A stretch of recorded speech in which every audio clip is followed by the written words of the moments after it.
The Game of Life and How to Play It by Florence Scovel Shinn. Read by Sarah Partridge. Originally self-published in 1925. This recording is a production of the Master Key Society. Copyright 2021, Master Key Society. Chapter 1. The Game. Most people consider life a battle, but it is not a battle. It is a game. It is a game, however, which cannot be played successfully without the knowledge of spiritual law, and the Old and New Testaments give the rules of the game with wonderful clearness. Jesus Christ taught that it was a great game of giving and receiving. Whatsoever a man soweth, that shall he also reap. This means that whatever man sends out in word or deed will return to him. What he gives, he will receive. If he gives hate, he will receive hate. If he gives love, he will receive love. If he gives criticism, he will receive criticism. If he lies, he will be lied to. If he cheats, he will be cheated. We are taught also that the imaging faculty plays a leading part in the game of life. Keep thy heart, or imagination, with all diligence, for out of it are the issues of life. Proverbs 4:23. This means that what man images sooner or later externalizes in his affairs. I know of a man who feared a certain disease. It was a very rare disease and difficult to get, but he pictured it continually and read about it until it manifested in his body, and he died, the victim of distorted imagination. So we see, to play successfully the game of life, we must train the imaging faculty. A person with an imaging faculty trained to image only good brings into his life every righteous desire of his heart: health, wealth, love, friends, perfect self-expression, his highest ideals. The imagination has been called the scissors of the mind, and it is ever cutting day by day the pictures man sees there, and sooner or later he meets his own creations in his outer world. To train the imagination successfully, man must understand the workings of his mind. The Greeks said, "Know thyself." There are three departments of the mind: the subconscious, conscious, and superconscious. The subconscious is simply power without direction. It is like steam or electricity, and it does what it is directed to do. It has no power of induction. Whatever man feels deeply or images clearly is impressed upon the subconscious mind and carried out in minutest detail. For example, a woman I know, when a child, always made believe she was a widow. She dressed up in black clothes and wore a long black veil, and people thought she was very clever and amusing. She grew up and married a man with whom she was deeply in love. In a short time, he died, and she wore black and a sweeping veil for many years.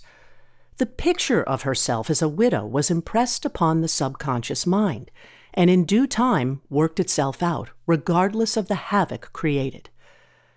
The conscious mind has been called mortal or carnal mind.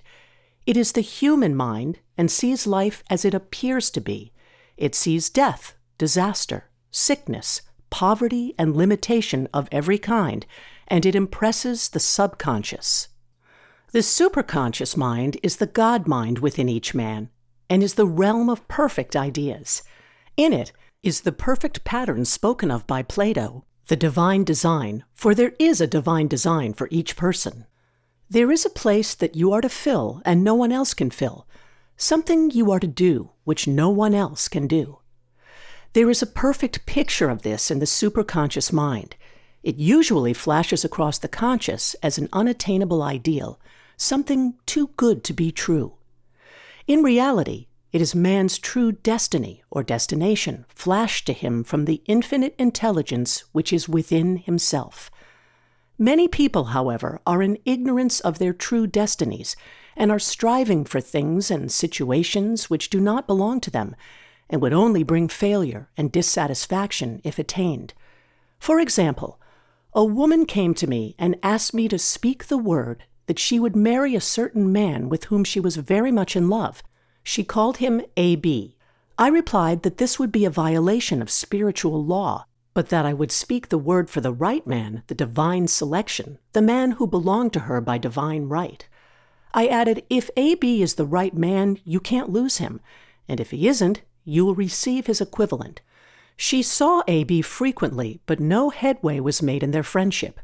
One evening, she called and said, "Do you know, for the last week, AB hasn't seemed so wonderful to me."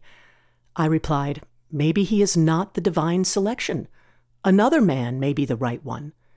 Soon after that, she met another man who fell in love with her at once, and who said she was his ideal.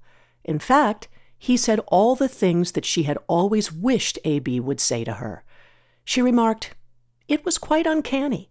She soon returned his love and lost all interest in AB. This shows the law of substitution. A right idea was substituted for a wrong one. Therefore, there was no loss or sacrifice involved. Jesus Christ said, "Seek ye first the kingdom of God and his righteousness, and all these things shall be added unto you." And he said the kingdom was within man. The kingdom is the realm of right ideas, or the divine pattern. Jesus Christ taught that man's words played a leading part in the game of life. By your words ye are justified, and by your words ye are condemned. Many people have brought disaster into their lives through idle words. For example, a woman once asked me why her life was now one of poverty, of limitation. Formerly she had a home, was surrounded by beautiful things, and had plenty of money. We found she had often tired of the management of her home, and had said repeatedly, "I'm sick and tired of things. I wish I lived in a trunk." And she added, "Today I am living in that trunk." She had spoken herself into a trunk. The subconscious mind has no sense of humor, and people often joke themselves into unhappy experiences. For example, a woman who had a great deal of money joked continually about getting ready for the poorhouse. In a few years, she was almost destitute, having impressed the subconscious mind with a picture of lack and limitation. Fortunately, the law works both ways, and a situation of lack may be changed to one of plenty. For example, a woman came to me one hot summer's day for a treatment for prosperity. She was worn out, dejected, and discouraged. She said she possessed just $8 in the world. I said, "Good, we'll bless the $8 and multiply them as Jesus Christ multiplied the loaves and the fishes. For he taught that every man had the power to bless and to multiply, to heal and to prosper." She said, "What shall I do next?" I replied, "Follow intuition. Have you a hunch to do anything or to go anywhere? Intuition means intuition, or to be taught from within. It is man's unerring guide, and I will deal more fully with its laws in a following chapter. The woman replied, "I don't know. I seem to have a hunch to go home. I've just enough money for car fare." Her home was in a distant city and was one of lack and limitation, and the reasoning mind or intellect would have said, "Stay in New York and get work and make some money." I replied, "Then go home. Never violate a hunch." I spoke the following words for her. "Infinite Spirit, open the way for great abundance. She is an irresistible magnet for all that belongs to her by divine right." I told her to repeat it continually also. She left for home immediately. In calling on a woman one day, she linked up with an old friend of her family. Through this friend, she received thousands of dollars in a most miraculous way. She has said to me often, "Tell people about the woman who came to you with $8 and a hunch." There is always plenty on man's pathway, but it can only be brought into manifestation through desire, faith, or the spoken word. Jesus Christ brought out clearly that man must make the first move. "Ask, and it shall be given you. Seek, and ye shall find. Knock, and it shall be opened unto you." Matthew 7:7. In the Scriptures we read, "Concerning the works of my hands, command ye me." Infinite intelligence, God, is ever ready to carry out man's smallest or greatest demands. Every desire, uttered or unexpressed, is a demand. We are often startled by having a wish suddenly fulfilled. For example, one Easter, having seen many beautiful rose trees in the florist's windows, I wished I would receive one, and for an instant saw it mentally being carried in the door. Easter came, and with it a beautiful rose tree. I thanked my friend the following day and told her it was just what I had wanted. She replied, "I didn't send you a rose tree. I sent you lilies." The man had mixed the order and sent me a rose tree simply because I had started the law in action, and I had to have a rose tree. Nothing stands between man and his highest ideals and every desire of his heart but doubt and fear.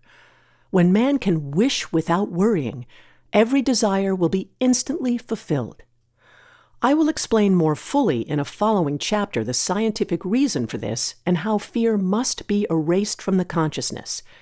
It is man's only enemy: fear of lack, fear of failure, fear of sickness, fear of loss, and a feeling of insecurity on some plane. Jesus Christ said, "Why are ye fearful, O ye of little faith?" Matthew 8:26. So we can see we must substitute faith for fear is only inverted faith. It is faith in evil instead of good. The object of the game of life is to see clearly one's good and to obliterate all mental pictures of evil. This must be done by impressing the subconscious mind with a realization of good. A very brilliant man who has attained great success told me he had suddenly erased all fear from his consciousness by reading a sign which hung in a room. He saw printed in large letters this statement, "Why worry? It will probably never happen." These words were stamped indelibly upon his subconscious mind, and he has now a firm conviction that only good can come into his life. Therefore, only good can manifest. In the following chapter, I will deal with the different methods of impressing the subconscious mind. It is man's faithful servant, but one must be careful to give it the right orders. Man has ever a silent listener at his side, his subconscious mind. Every thought, every word is impressed upon it and carried out in amazing detail. It is like a singer making a record on the sensitive disc of the phonographic plate.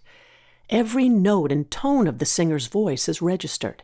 If he coughs or hesitates, it is registered also. So let us break all the old bad records in the subconscious mind, the records of our lives which we do not wish to keep, and make new and beautiful ones. Speak these words aloud with power and conviction. I now smash and demolish by my spoken word every untrue record in my subconscious mind.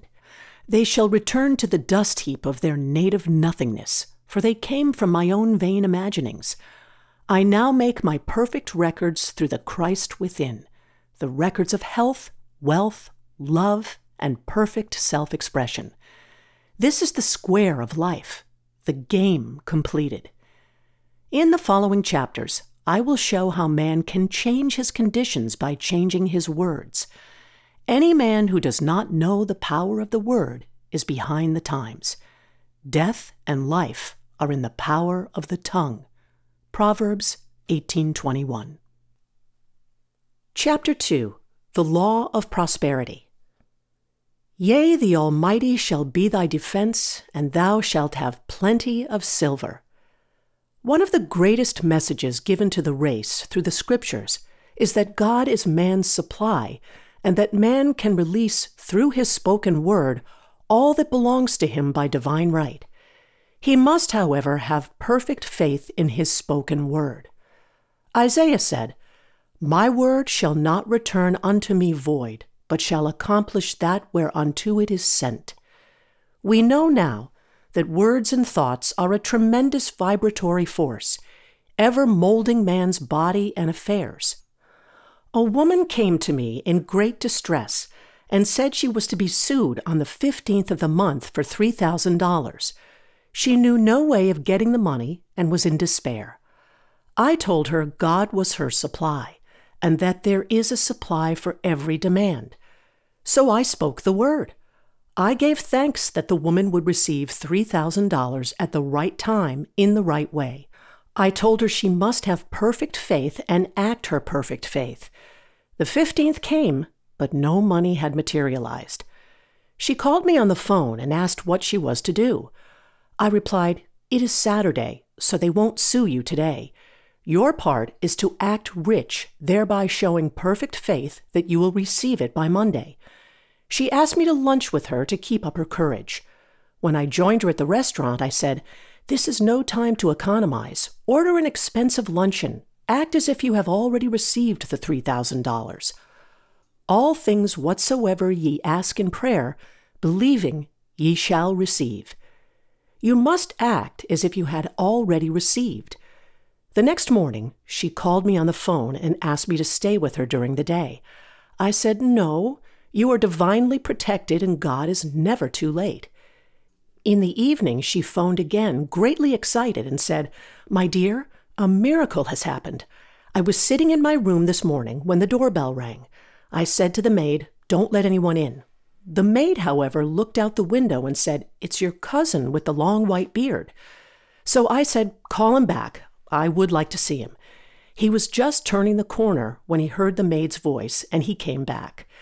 He talked for about an hour, and just as he was leaving, he said, 'Oh, by the way, how are finances?' I told him I needed the money, and he said, 'Why, my dear, I will give you $3,000 the first of the month.' I didn't like to tell him I was going to be sued. What shall I do? I won't receive it till the first of the month, and I must have it tomorrow." I said, "I'll keep on trading." I said, "Spirit is never too late. I give thanks she has received the money on the invisible plane and that it manifests on time." The next morning, her cousin called her up and said, "Come to my office this morning and I will give you the money." That afternoon, she had $3,000 to her credit in the bank and wrote checks as rapidly as her excitement would permit. If one asks for success and prepares for failure, he will get the situation he has prepared for. For example, a man came to me asking me to speak the word that a certain debt would be wiped out. I found he spent his time planning what he would say to the man when he did not pay his bill, thereby neutralizing my words. He should have seen himself paying the debt. We have a wonderful illustration of this in the Bible relating to the 3 kings who were in the desert without water for their men and horses. They consulted the prophet Elisha, who gave them this astonishing message. "Thus saith the Lord, Ye shall not see wind, neither shall ye see rain, yet make this valley full of ditches." Man must prepare for the thing he has asked for, when there isn't the slightest sign of it in sight. For example, a woman found it necessary to look for an apartment during the year when there was a great shortage of apartments in New York. It was considered almost an impossibility, and her friends were sorry for her and said, "Isn't it too bad you'll have to store your furniture and live in a hotel?" She replied, "You needn't feel sorry for me. I'm a Superman, and I'll get an apartment." She spoke the words, "Infinite Spirit, open the way for the right apartment." She knew there was a supply for every demand, and that she was unconditioned working on the spiritual plane, and that one with God is a majority. She had contemplated buying new blankets when the tempter, the adverse thought or reasoning mind, suggested, "Don't buy the blankets. Perhaps after all you won't get an apartment and you will have no use for them." She promptly replied to herself, "I'll dig my ditches by buying the blankets." So she prepared for the apartment, acted as though she already had it. She found one in a miraculous way, and it was given to her, although there were over 200 other applicants. The blankets showed active faith. It is needless to say that the ditches dug by the 3 kings in the desert were filled to overflowing. Read 2 Kings. Getting into the spiritual swing of things is no easy matter for the average person. The adverse thoughts of doubt and fear surge from the subconscious. They are the army of the aliens, which must be put to flight. This explains why it is so often darkest before the dawn. A big demonstration is usually preceded by tormenting thoughts. Having made a statement of high spiritual truth, one challenges the old beliefs in the subconscious, and error is exposed to be put out. This is the time when one must make his affirmations of truth repeatedly and rejoice and give thanks that he has already received. Before ye call, I shall answer. This means that every good and perfect gift is already man's awaiting his recognition. Man can only receive what he sees himself receiving. The children of Israel were told that they could have all the land they could see. This is true of every man. He has only the land within his own mental vision. Every great work, every big accomplishment has been brought into manifestation through holding to the vision, and often just before the big achievement comes apparent failure and discouragement. The children of Israel, when they reached the promised land, were afraid to go in, for they said it was filled with giants who made them feel like grasshoppers. And there we saw the giants, and we were in our own sight as grasshoppers. This is almost every man's experience. However, the one who knows spiritual law is undisturbed by appearance and rejoices while he is yet in captivity. That is, he holds to his vision and gives thanks that the end is accomplished he has received. Jesus Christ gave a wonderful example of this. He said to his disciples, "Say not ye, there are yet 4 months, and then cometh the harvest? Behold, I say unto you, lift up your eyes and look on the fields, for they are ripe already to harvest." His clear vision pierced the world of matter, and he saw clearly the fourth-dimensional world, things as they really are, perfect and complete in divine mind. So man must ever hold the vision of his journey's end and demand the manifestation of that which he has already received. It may be his perfect health, love, supply, self-expression, home, or friends. They are all finished and perfect ideas registered in divine mind, man's own superconscious mind, and must come through him, not to him. For example, a man came to me asking for treatments for success. It was imperative that he raise within a certain time $50,000 for his business. The time limit was almost up when he came to me in despair. No one wanted to invest in his enterprise, and the bank had flatly refused a loan. I replied, "I suppose you lost your temper while at the bank, therefore your power. You can control any situation if you first control yourself. Go back to the bank," I added, "and I will treat." My treatment was, "You are identified in love with the spirit of everyone connected with the bank. Let the divine idea come out of this situation." He replied, "Woman, you are talking about an impossibility. Tomorrow is Saturday. The bank closes at 12, and my train won't get me there until 10, and the time limit is up tomorrow, and anyway, they won't do it. It's too late." I replied, "God doesn't need any time and is never too late. With him, all things are possible." I added, "I don't know anything about business, but I know all about God." He replied, "It all sounds fine when I sit here listening to you, but when I go out, it's terrible." He lived in a distant city, and I did not hear from him for a week. Then came a letter. It read, "You were right. I raised the money and will never again doubt the truth of all that you told me." I saw him a few weeks later, and I said, "What happened? You evidently had plenty of time after all." He replied, "My train was late, and I got there just 15 minutes to 12. I walked into the bank quietly and said, 'I have come for the loan,' and they gave it to me without a question." It was the last 15 minutes of the time allotted to him, and Infinite Spirit was not too late. In this instance, the man could never have demonstrated alone. He needed someone to help him hold to the vision. This is what one man can do for another. Jesus Christ knew the truth of this when he said, "If 2 of you shall agree on earth as touching anything that they shall ask, it shall be done for them of my Father which is in heaven." One gets too close to his own affairs and becomes doubtful and fearful.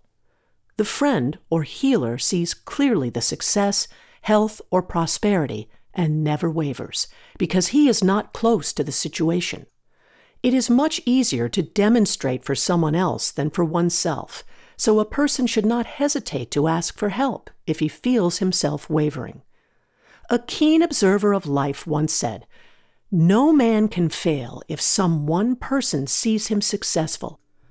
Such is the power of the vision, and many a great man has owed his success to a wife or sister or a friend who believed in him and held without wavering to the perfect pattern. Chapter 3. The Power of the Word. By thy words thou shalt be justified, and by thy words thou shalt be condemned. A person knowing the power of the word becomes very careful of his conversation.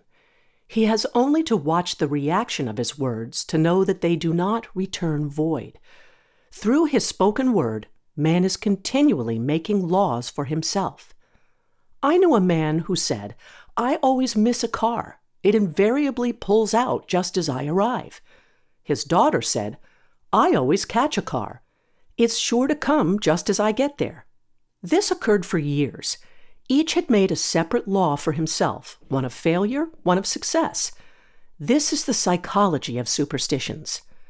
The horseshoe or rabbit's foot contains no power, but man's spoken word and belief that it will bring him good luck creates expectancy in the subconscious mind and attracts a lucky situation. I find, however, this will not work when man has advanced spiritually and knows a higher law. One cannot turn back and must put away graven images. For example, 2 men in my class had had great success in business for several months when suddenly everything went to smash. We tried to analyze the situation, and I found instead of making their affirmations and looking to God for success and prosperity, they had each bought a lucky monkey. I said, "Oh, I see. You have been trusting in the lucky monkey instead of God. Put away the lucky monkeys and call on the law of forgiveness, for man has power to forgive or neutralize his mistakes." They decided to throw the lucky monkeys down a coal hole, and all went well again. This does not mean, however, that one should throw away every lucky ornament or horseshoe about the house, but he must recognize that the power back of it is the one and only power, God, and that the object simply gives him a feeling of expectancy. I was with a friend one day who was in deep despair. In crossing the street, she picked up a horseshoe. Immediately, she was filled with joy and hope. She said God has sent her the horseshoe in order to keep up her courage. It was indeed at that moment about the only thing that could have registered in her consciousness. Her hope became faith, and she ultimately made a wonderful demonstration. I wish to make the point clear that the men previously mentioned were depending on the monkeys alone, while this woman recognized the power back of the horseshoe. I know in my own case, it took a long while to get out of a belief that a certain thing brought disappointment. If the thing happened, disappointment invariably followed. I found the only way I could make a change in the subconscious was by asserting there are not 2 powers. There is only one power, God. Therefore, there are no disappointments, and this thing means a happy surprise. I noticed a change at once, and happy surprises commenced coming my way. I have a friend who said nothing could induce her to walk under a ladder. I said, "If you are afraid, you are giving in to a belief in 2 powers, good and evil, instead of one. As God is absolute, there can be no opposing power unless man makes the false of evil for himself. To show you believe in only one power, God, and that there is no power or reality in evil, walk under the next ladder you see." Soon after, she went to her bank. She wished to open her box in the safety deposit vault, and there stood a ladder on her pathway. It was impossible to reach the box without passing under the ladder. She quailed with fear and turned back. She could not face the lion on her pathway. However, when she reached the street, my words rang in her ears, and she decided to return and walk under it. It was a big moment in her life, for ladders had held her in bondage for years. She retraced her steps to the vault, and the ladder was no longer there. This so often happens. If one is willing to do a thing he is afraid to do, He does not have to. It is the law of non-resistance which is so little understood. Someone has said that courage contains genius and magic. Face a situation fearlessly, and there is no situation to face. It falls away of its own weight. The explanation is that fear attracted the ladder on the woman's pathway, and fearlessness removed it. Thus, the invisible forces are ever working for man who is always pulling the strings himself, though he does not know it. Owing to the vibratory power of words, whatever man voices, he begins to attract. People who continually speak of disease invariably attract it. After man knows the truth, he cannot be too careful of his words.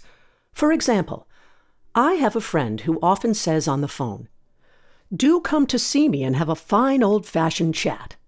This old-fashioned chat means an hour of about 500 to 1,000 destructive words, the principal topics being loss, lack, failure, and sickness. I reply, "No, I thank you. I've had enough old-fashioned chats in my life. They are too expensive, but I will be glad to have a new-fashioned chat and talk about what we want, not what we don't want." There is an old saying that man only dares use his words for 3 purposes: to heal, bless, or prosper. What man says of others will be said of him, and what he wishes for another, he is wishing for himself. Curses like chickens come home to roost. If a man wishes someone bad luck, he is sure to attract bad luck himself. If he wishes to aid someone to success, he is wishing and aiding himself to success. The body may be renewed and transformed through the spoken word and clear vision, and disease be completely wiped out of the consciousness. The metaphysician knows that all disease has a mental correspondence, and in order to heal the body, one must first heal the soul. The soul is the subconscious mind, and it must be saved from wrong thinking. In the 23rd Psalm, we read, "He restoreth my soul." This means that the subconscious mind or soul must be restored with the right ideas, and the mystical marriage is the marriage of the soul and the spirit, or the subconscious and superconscious mind. They must be one. When the subconscious is flooded with the perfect ideas of the superconscious, God and man are one. I and the Father are one. That is, he is one with the realm of perfect ideas. He is the man made in God's likeness and image, imagination, and is given power and dominion over all created things, his mind, body, and affairs. It is safe to say that all sickness and unhappiness come from the violation of the law of love. A new commandment I give unto you: love one another. And in the game of life, love or goodwill takes every trick. For example, a woman I know had for years an appearance of a terrible skin disease. The doctors told her it was incurable, and she was in despair. She was on the stage, and she feared she would soon have to give up her profession, and she had no other means of support. She, however, procured a good engagement, and on the opening night made a great hit. She received flattering notices from the critics, and was joyful and elated. The next day, she received a notice of dismissal. A man in the cast had been jealous of her success and had caused her to be sent away. She felt hatred and resentment taking complete possession of her, and she cried out, "Oh God, don't let me hate that man." That night, she worked for hours in the silence. She said, "I soon came into a very deep silence. I seemed to be at peace with myself, with the man, and with the whole world. I continued this for 2 following nights, and on the 3rd day, I found I was healed completely of the skin disease. In asking for love or goodwill, she had fulfilled the law. For love is the fulfilling of the law, and the disease which came from subconscious resentment was wiped out. Continual criticism produces rheumatism, as critical, inharmonious thoughts cause unnatural deposits in the blood, which settle in the joints. False growths are caused by jealousy, hatred, unforgiveness, fear, etc. Every disease is caused by a mind not at ease. I said once in my class, there is no use asking anyone, "What's the matter with you?" We might just as well say, "Who's the matter with you?" Unforgiveness is the most prolific cause of disease. It will harden arteries or liver and affect the eyesight. In its train are endless ills. I called on a woman one day who said she was ill from having eaten a poisoned oyster. I replied, "Oh no, the oyster was harmless. You poisoned the oyster." "What's the matter with you?" She answered, "Oh, about 19 people." She had quarreled with 19 people and had become so inharmonious that she attracted the wrong oyster. Any inharmony on the external indicates there is mental inharmony. As the within, so the without. Man's only enemies are within himself, and man's foes shall be they of his own household. Personality is one of the last enemies to be overcome, as this planet is taking its initiation in love. It was Christ's message, peace on earth, goodwill towards man. The enlightened man, therefore, endeavors to perfect himself upon his neighbor. His work is with himself, to send out goodwill and blessings to every man, and the marvelous thing is that if one blesses a man, he has no power to harm him. For example, a man came to me asking to treat for success in business. He was selling machinery, and a rival appeared on the scene with what he proclaimed was a better machine, and my friend feared defeat. I said, first of all, we must wipe out all fear and know that God protects your interests and that the divine idea must come out of the situation. That is, the right machine will be sold by the right man to the right man. And I added, don't hold one critical thought towards that man. Bless him all day and be willing not to sell your machine if it isn't the divine idea. So he went to the meeting, fearless and non-resistant, and blessing the other man. He said the outcome was very remarkable. The other man's machine refused to work, and he sold his without the slightest difficulty.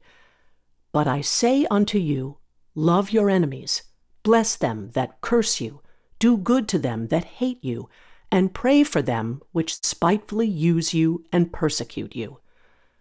Goodwill produces a great aura of protection about the one who sends it, and no weapon that is formed against him shall prosper. In other words, love and goodwill destroy the enemies within oneself. Therefore, one has no enemies on the external. There is peace on earth for him who sends goodwill to man. Chapter 4. The Law of Non-Resistance. Resist not evil. Be not overcome of evil, but overcome evil with good. Nothing on earth can resist an absolutely non-resistant person.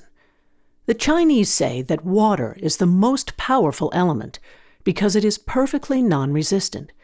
It can wear away a rock and sweep all before it.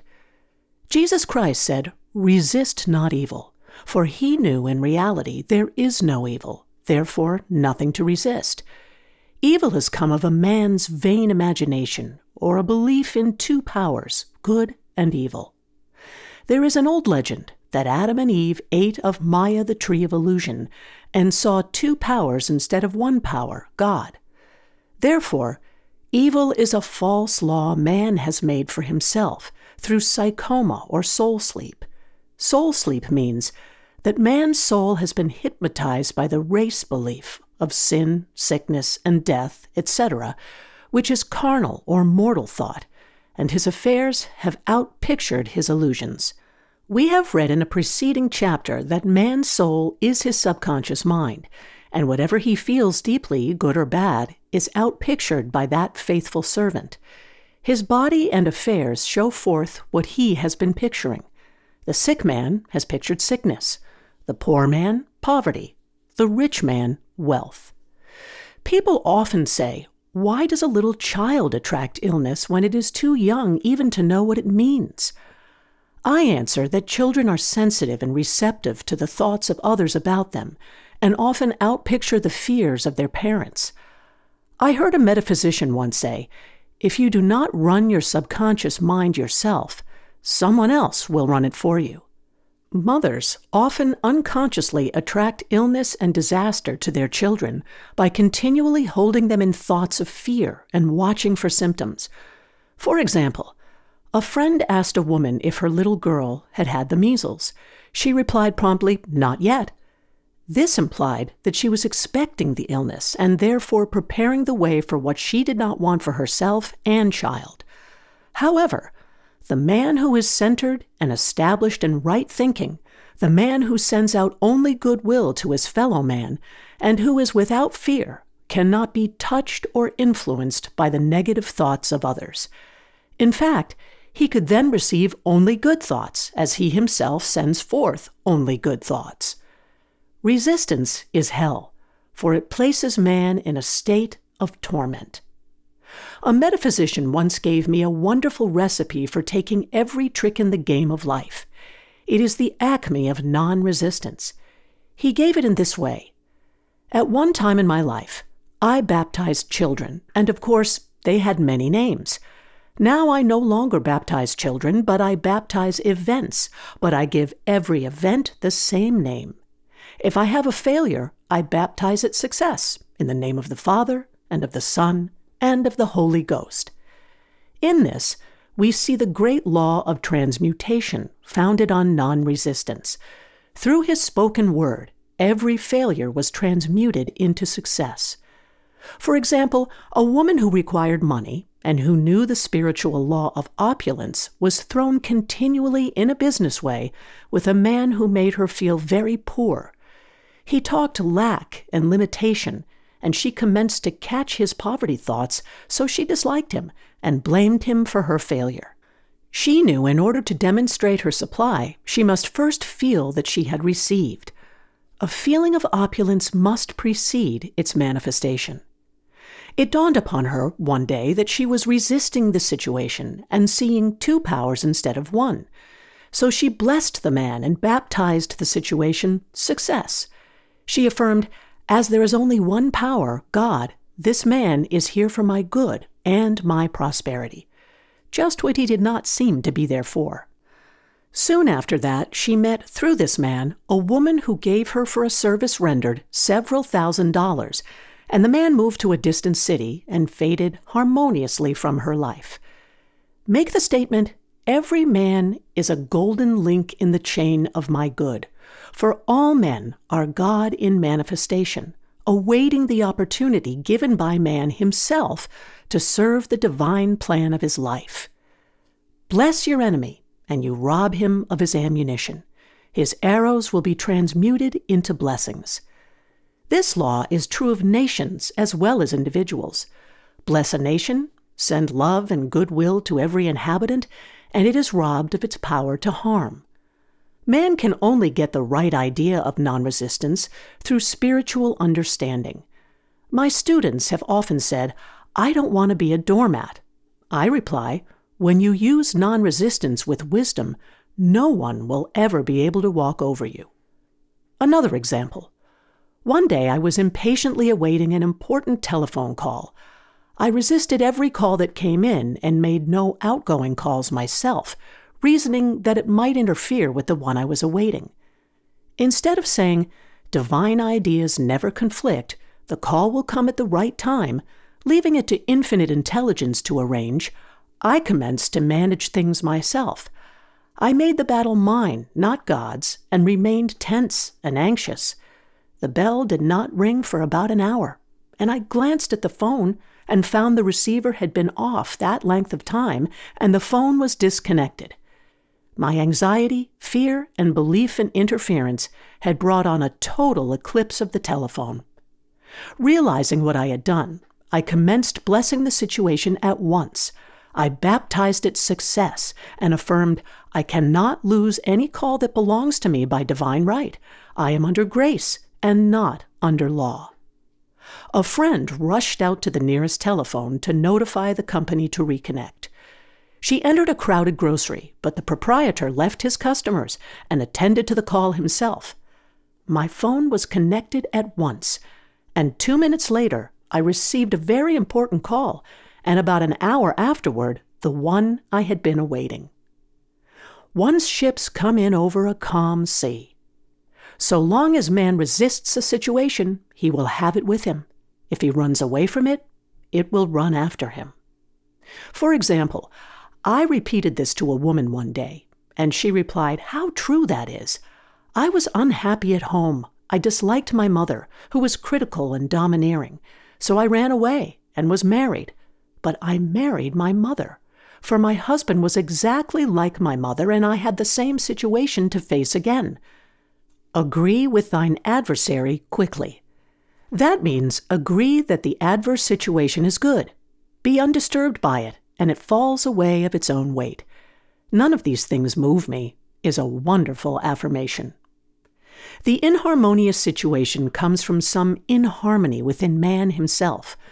When there is in him no emotional response to an inharmonious situation, it fades away forever from his pathway. So we see man's work is ever with himself.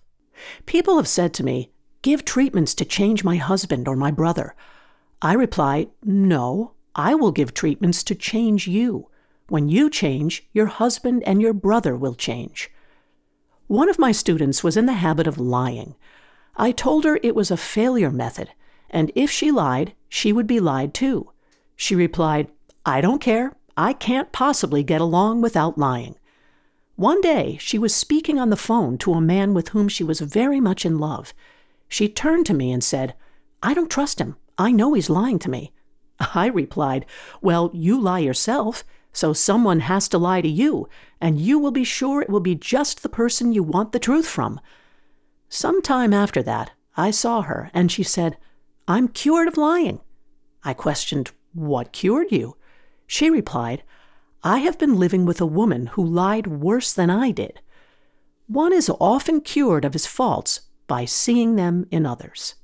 Life is a mirror, and we find only ourselves reflected in our associates. Living in the past is a failure method and a violation of spiritual law. Jesus Christ said, "Behold, now is the accepted time. Now is the day of salvation." Lot's wife looked back and was turned into a pillar of salt. The robbers of time are the past and the future. Man should bless the past and forget it if it keeps him in bondage, and bless the future, knowing it has in store for him endless joys, but live fully in the now. For example, a woman came to me complaining that she had no money with which to buy Christmas gifts. She said, "Last year was so different. I had plenty of money and gave lovely presents, and this year I have scarcely a cent." I replied, "You will never demonstrate money while you are pathetic and live in the past. Live fully in the now and get ready to give Christmas presents. Dig your ditches, and the money will come." She exclaimed, "I know what to do. I will buy some tinsel twine, Christmas seals, and wrapping paper." I replied, "Do that, and the presents will come and stick themselves to the Christmas seals." This, too, was showing financial fearlessness and faith in God, as the reasoning mind said, "Keep every cent you have, as you are not sure you will get any more." She bought the seals, paper, and twine, and a few days before Christmas received a gift of several $100s. Buying the seals and twine had impressed the subconscious with expectancy and opened the way for the manifestation of the money. She purchased all the presents in plenty of time. Man must live suspended in the moment. Look well, therefore, to this day. Such is the salutation of the dawn. He must be spiritually alert, ever awaiting his leads, taking advantage of every opportunity. One day I said continually, silently, "Infinite Spirit, don't let me miss a trick." And something very important was told to me that evening. It is most necessary to begin the day with right words. Make an affirmation immediately upon waking. For example, "Thy will be done this day. Today is a day of completion. I give thanks for this perfect day. Miracle shall follow miracle, and wonders shall never cease." Make this a habit, and one will see wonders and miracles come into life. One morning, I picked up a book and read, "Look with wonder at that which is before you." It seemed to be my message for the day, so I repeated again and again, "Look with wonder at that which is before you." At about noon, a large sum of money was given me, which I had been desiring for a certain purpose. In a following chapter, I will give affirmations that I have found most effective. However, one should never use an affirmation unless it is absolutely satisfying and convincing to his own consciousness, and often an affirmative is changed to suit different people. For example, the following has brought success to many. I have a wonderful work in a wonderful way. I give wonderful service for wonderful pay. I gave the first two lines to one of my students, and she added the last two. It made a most powerful statement, as there should always be perfect payment for perfect service, and a rhyme sinks easily into the subconscious. She went about singing it aloud, and soon did receive wonderful work in a wonderful way, and gave wonderful service for wonderful pay. Another student, a businessman, took it and changed the word work to business. He repeated, "I have a wonderful business in a wonderful way, and I give wonderful service for wonderful pay." That afternoon, he made a $41,000 deal, though there had been no activity in his affairs for months. Every affirmation must be carefully worded and completely cover the ground. For example, I knew a woman who was in great need and made a demand for work. She received a great deal of work, but was never paid anything. She now knows to add wonderful service for wonderful pay. It is man's divine right to have plenty, more than enough. His barns should be full, and his cup should flow over. This is God's idea for man, and when man breaks down the barriers of lack in his own consciousness, the golden age will be his, and every righteous desire of his heart fulfilled. Chapter 5. The Law of Karma and the Law of Forgiveness. Man receives only that which he gives. The game of life is a game of boomerangs. Man's thoughts, deeds, and words return to him sooner or later with astounding accuracy. This is the law of karma, which is Sanskrit for comeback. Whatsoever a man soweth, that shall he also reap. For example, a friend told me this story of herself, illustrating the law. She said, "I make all my karma on my aunt. Whatever I say to her, someone says to me. I am often irritable at home, and one day said to my aunt, who was talking to me during dinner, 'No more talk. I wish to eat in peace.' The following day, I was lunching with a woman with whom I wished to make a great impression. I was talking animatedly when she said, 'No more talk. I wish to eat in peace.' My friend is high in consciousness, so her karma returns much more quickly than to one on the mental plane. The more man knows, the more he is responsible for, and a person with a knowledge of spiritual law, which he does not practice, suffers greatly in consequence. The fear of the Lord, law, is the beginning of wisdom. If we read the word Lord, law, it will make many passages in the Bible much clearer. 'Vengeance is mine, I will repay, saith the Lord,' law. It is the law which takes vengeance, not God. God sees man perfect, created in his own image, imagination, and given power and dominion. This is the perfect idea of man registered in divine mind, awaiting man's recognition, for man can only be what he sees himself to be, and only attain what he sees himself attaining. Nothing ever happens without an onlooker, is an ancient saying. Man sees first his failure or success, his joy or sorrow, before it swings into visibility from the scenes set in his own imagination. We have observed this in the mother picturing disease for her child, or a woman seeing success for her husband. Jesus Christ said, "And ye shall know the truth, and the truth shall make you free." So we see freedom from all unhappy conditions comes through knowledge, a knowledge of spiritual law. Obedience precedes authority, and the law obeys man when he obeys the law. The law of electricity must be obeyed before it becomes man's servant. When handled ignorantly, it becomes man's deadly foe. So with the laws of mind. For example, a woman with a strong personal will wished she owned a house which belonged to an acquaintance, and she often made mental pictures of herself living in the house. In the course of time, the man died, and she moved into the house. Several years afterwards, coming into the knowledge of spiritual law, she said to me, "Do you think I had anything to do with that man's death?" I replied, "Yes, your desire was so strong, everything made way for it. But you paid your karmic debt. Your husband, whom you loved devotedly, died soon after, and the house was a white elephant on your hands for years." The original owner, however, could not have been affected by her thoughts had he been positive in the truth, nor her husband, but they were both under karmic law. The woman should have said, feeling the great desire for the house, "Infinite intelligence, give me the right house, equally as charming as this, the house which is mine by divine right." The divine selection would have given perfect satisfaction and brought good to all. The divine pattern is the only safe pattern to work by.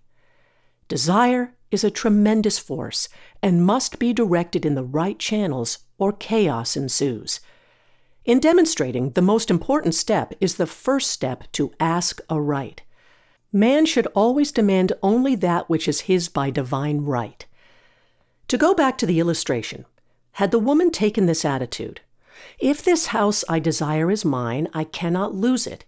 If it is not, give me its equivalent," the man might have decided to move out harmoniously, had it been the divine selection for her, or another house would have been substituted.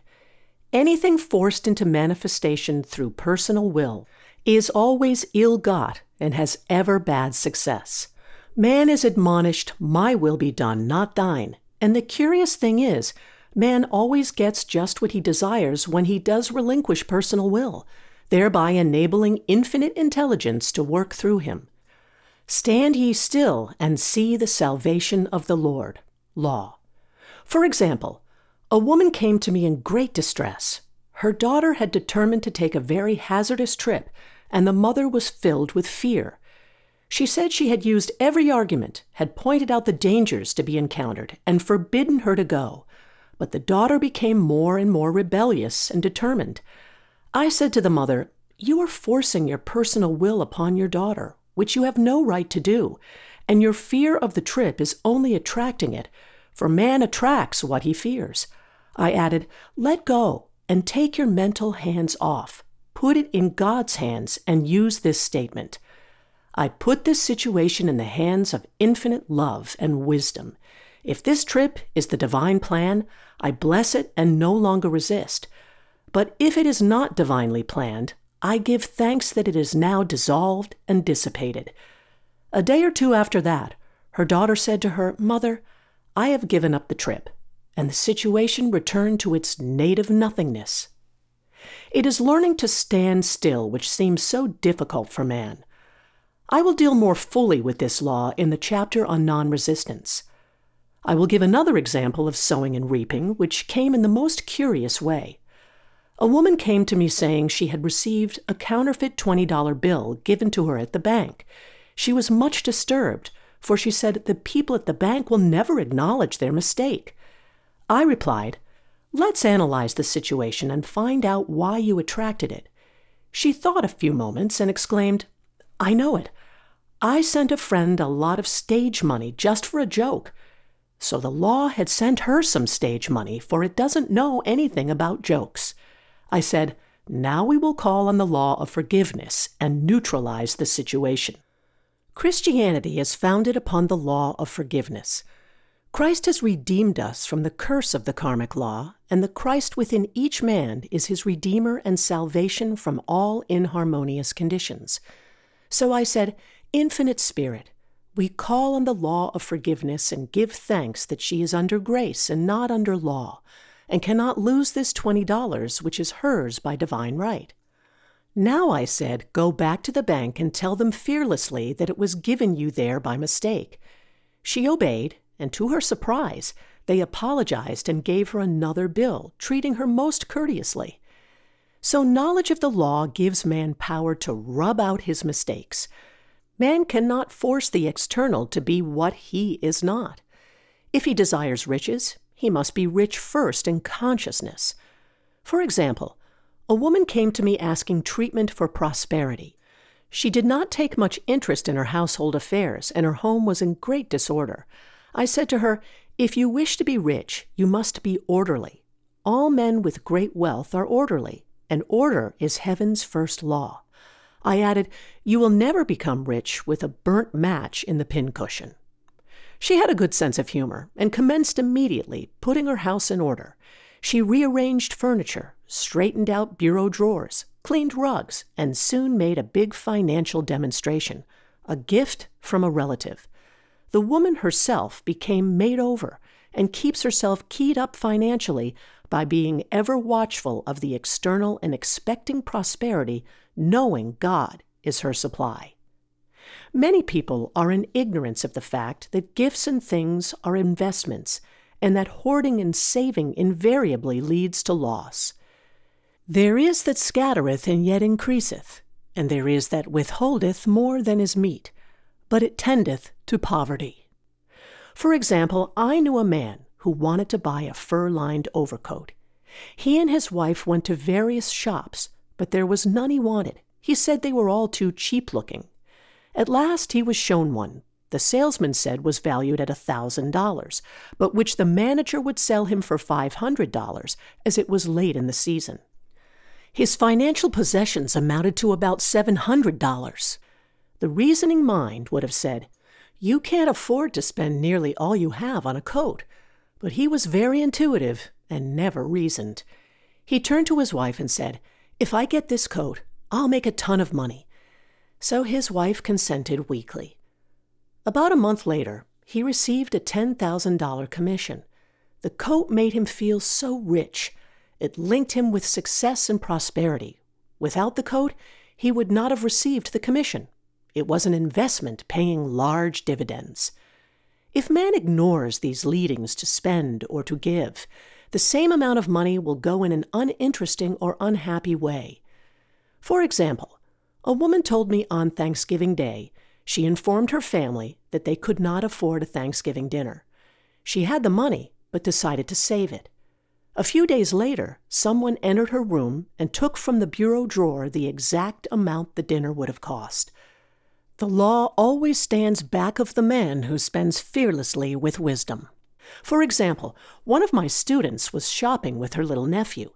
The child clamored for a toy, which she told him she could not afford to buy. She realized suddenly that she was seeking lack and not recognizing God as her supply. So she bought the toy and on her way home picked up in the street the exact amount of money she had paid for it.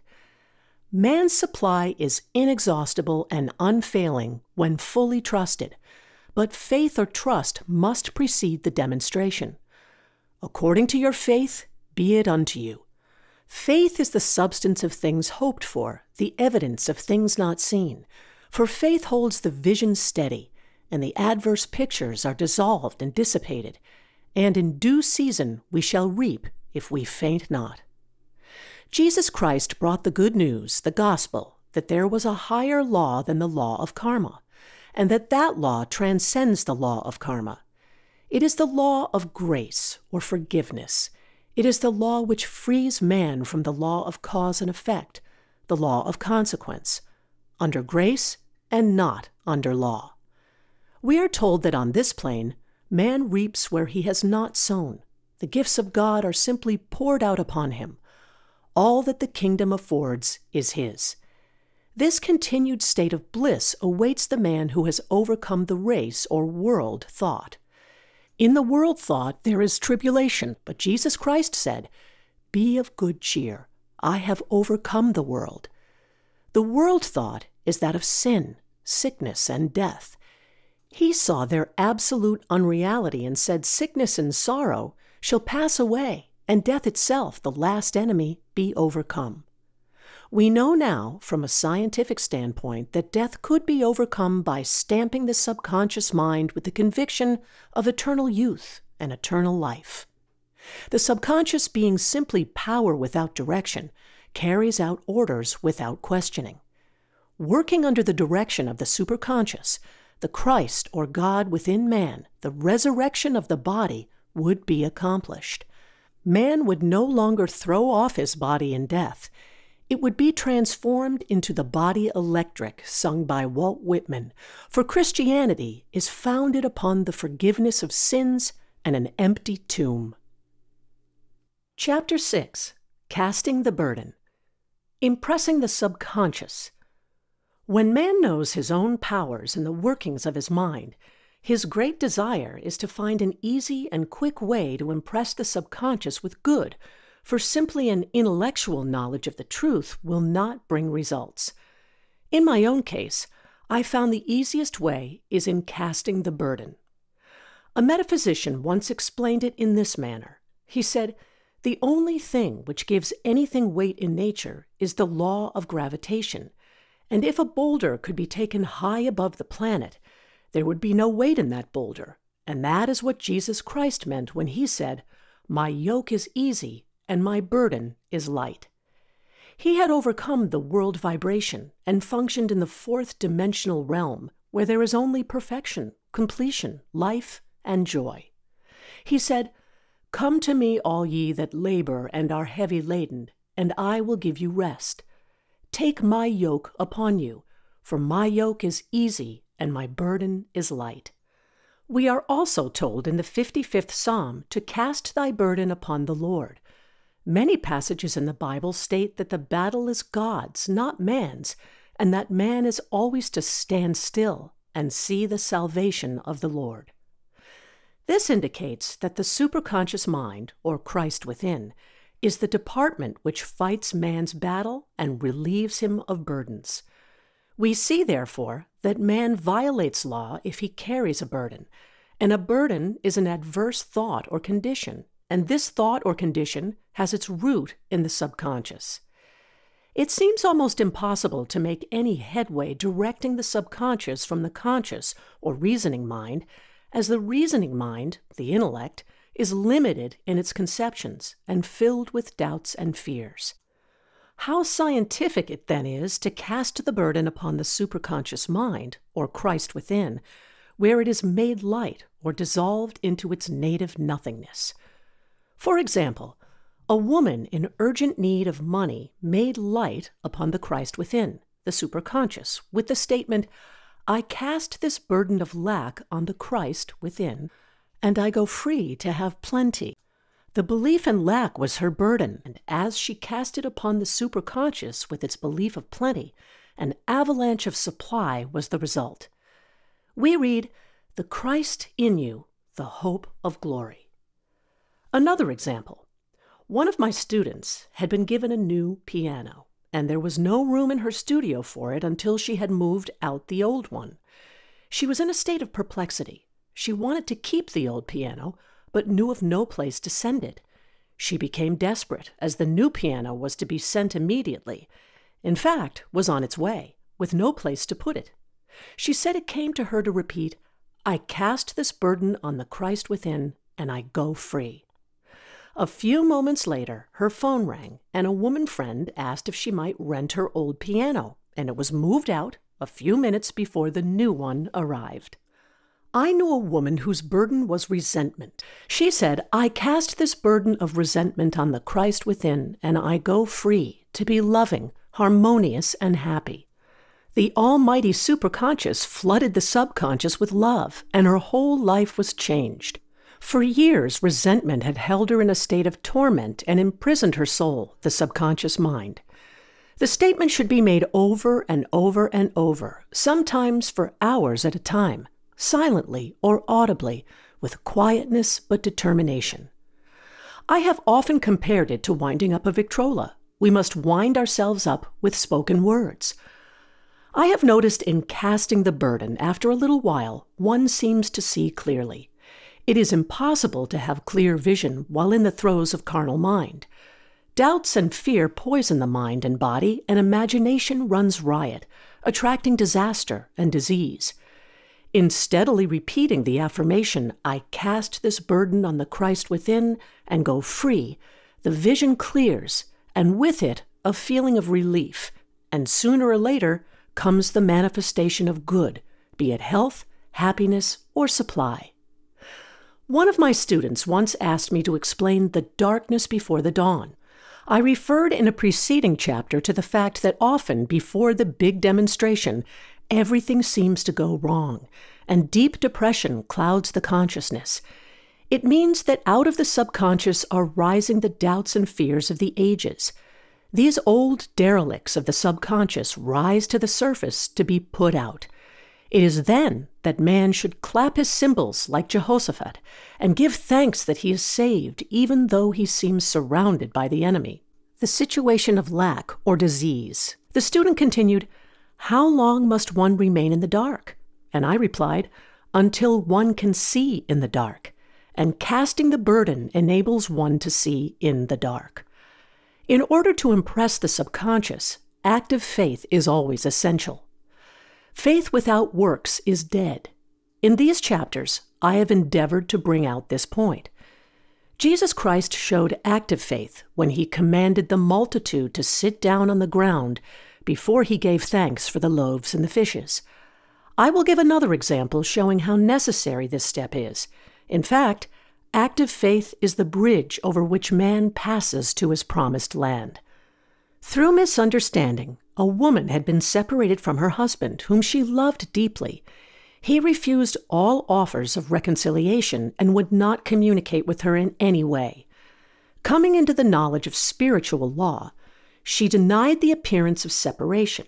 She made this statement, "There is no separation in divine mind. Therefore, I cannot be separated from the love and companionship which are mine by divine right." She showed active faith by arranging a place for him at the table every day, thereby impressing the subconscious with a picture of his return. Over a year passed, but she never wavered. And one day he walked in. The subconscious is often impressed through music. Music has a fourth-dimensional quality and releases the soul from imprisonment. It makes wonderful things seem possible and easy of accomplishment. I have a friend who uses her Victrola daily for this purpose. It puts her in perfect harmony and releases the imagination. Another woman often dances while making her affirmations. The rhythm and harmony of music and motion carry her words forth with tremendous power. The student must remember also not to despise the day of small things. Invariably, before a demonstration, come signs of land. Before Columbus reached America, he saw birds and twigs which showed him land was near. So it is with a demonstration, but often the student mistakes it for the demonstration itself and is disappointed. For example, a woman had spoken the word for a set of dishes. Not long afterwards, a friend gave her a dish which was old and cracked. She came to me and said, "Well, I asked for a set of dishes and all I got was a cracked plate." I replied, "The plate was only signs of land. It shows your dishes are coming. Look upon it as birds and seaweed." And not long afterwards, the dishes came. Continually making believe impresses the subconscious. If one makes believe he is rich and makes believe he is successful, in due time he will reap. Children are always making believe, and except ye be converted and become as little children, ye shall not enter the kingdom of heaven. For example, I know of a woman who was very poor, but no one could make her feel poor. She earned a small amount of money from rich friends who constantly reminded her of her poverty and to be careful and saving. Regardless of their admonitions, she would spend all her earnings on a hat or make someone a gift and be in a rapturous state of mind. Her thoughts were always centered on beautiful clothes and rings and things, but without envying others. She lived in the world of the wondrous, and only riches seemed real to her. Before long, she married a rich man, and the rings and things became visible. I do not know whether the man was the divine selection, but opulence had to manifest in her life, as she had imaged only opulence. There is no peace or happiness for man until he has erased all fear from the subconscious. Fear is misdirected energy and must be redirected or transmuted into faith. Jesus Christ said, "Why are ye fearful, O ye of little faith? All things are possible to him that believeth." I am asked so often by my students, "How can I get rid of fear?" I reply, by walking up to the thing you are afraid of. The lion takes its fierceness from your fear. Walk up to the lion, and he will disappear. Run away, and he runs after you. I have shown in previous chapters how the lion of lack disappeared when the individual spent money fearlessly, showing faith that God was his supply and therefore unfailing. Many of my students have come out of the bondage of poverty and are now bountifully supplied through losing all fear of letting money go out. The subconscious is impressed with the truth that God is the giver and the gift. Therefore, as one is one with the giver, he is one with the gift. A splendid statement is, "I now thank God the giver for God the gift." Man has so long separated himself from his good and his supply through thoughts of separation and lack that sometimes it takes dynamite to dislodge these false ideas from the subconscious, and the dynamite is a big situation. We see in the foregoing illustration how the individual was freed from his bondage by showing fearlessness. Man should watch himself hourly to detect if his motive for action is fear or faith. Choose ye this day whom we shall serve, fear or faith. Perhaps one's fear is of personality. Then do not avoid the people feared. Be willing to meet them cheerfully, and they will either prove golden links in the chain of one's good, or disappear harmoniously from one's pathway. Perhaps one's fear is of disease or germs. Then one should be fearless and undisturbed in a germ-laden situation, and he would be immune. One can only contract germs while vibrating at the same rate as the germ, and fear drags men down to the level of the germ. Of course, the disease-laden germ is the product of carnal mind, as all thought must objectify. Germs do not exist in the superconscious or divine mind, therefore are the product of man's vain imagination. In the twinkling of an eye, man's release will come when he realizes there is no power in evil. The material world will fade away, and the fourth dimensional world, the world of the wondrous, will swing into manifestation. "And I saw a new heaven and a new earth, and there shall be no more death, neither sorrow nor crying, neither shall there be any more pain, for the former things are passed away." Chapter 7. Love.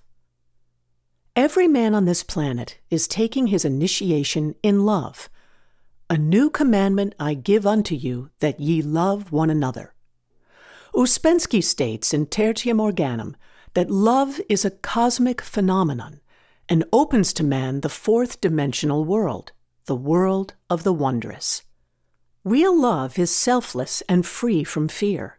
It pours itself out upon the object of its affection without demanding any return. Its joy is in the joy of giving. Love is God in manifestation and the strongest magnetic force in the universe. Pure, unselfish love draws to itself its own. It does not need to seek or demand. Scarcely anyone has the faintest conception of real love. Man is selfish, tyrannical, or fearful in his affections, thereby losing the thing he loves. Jealousy is the worst enemy of love, for the imagination runs riot, seeing the loved one attracted to another, and invariably these fears objectify if they are not neutralized. For example, a woman came to me in deep distress. The man she loved had left her for other women, and said he never intended to marry her. She was torn with jealousy and resentment, and said she hoped he would suffer as he had made her suffer, and added, "How could he leave me when I loved him so much?" I replied, "You are not loving that man, you are hating him," and added, "You can never receive what you have never given. Give a perfect love, and you will receive a perfect love." Perfect yourself on this man. Give him a perfect, unselfish love, demanding nothing in return. Do not criticize or condemn, and bless him wherever he is." She replied, "No, I won't bless him until I know where he is." "Well," I said, "that is not real love. When you send out real love will return to you, either from this man or his equivalent. For if this man is not the divine selection, you will not want him. As you are one with God, you are one with the love which belongs to you by divine right."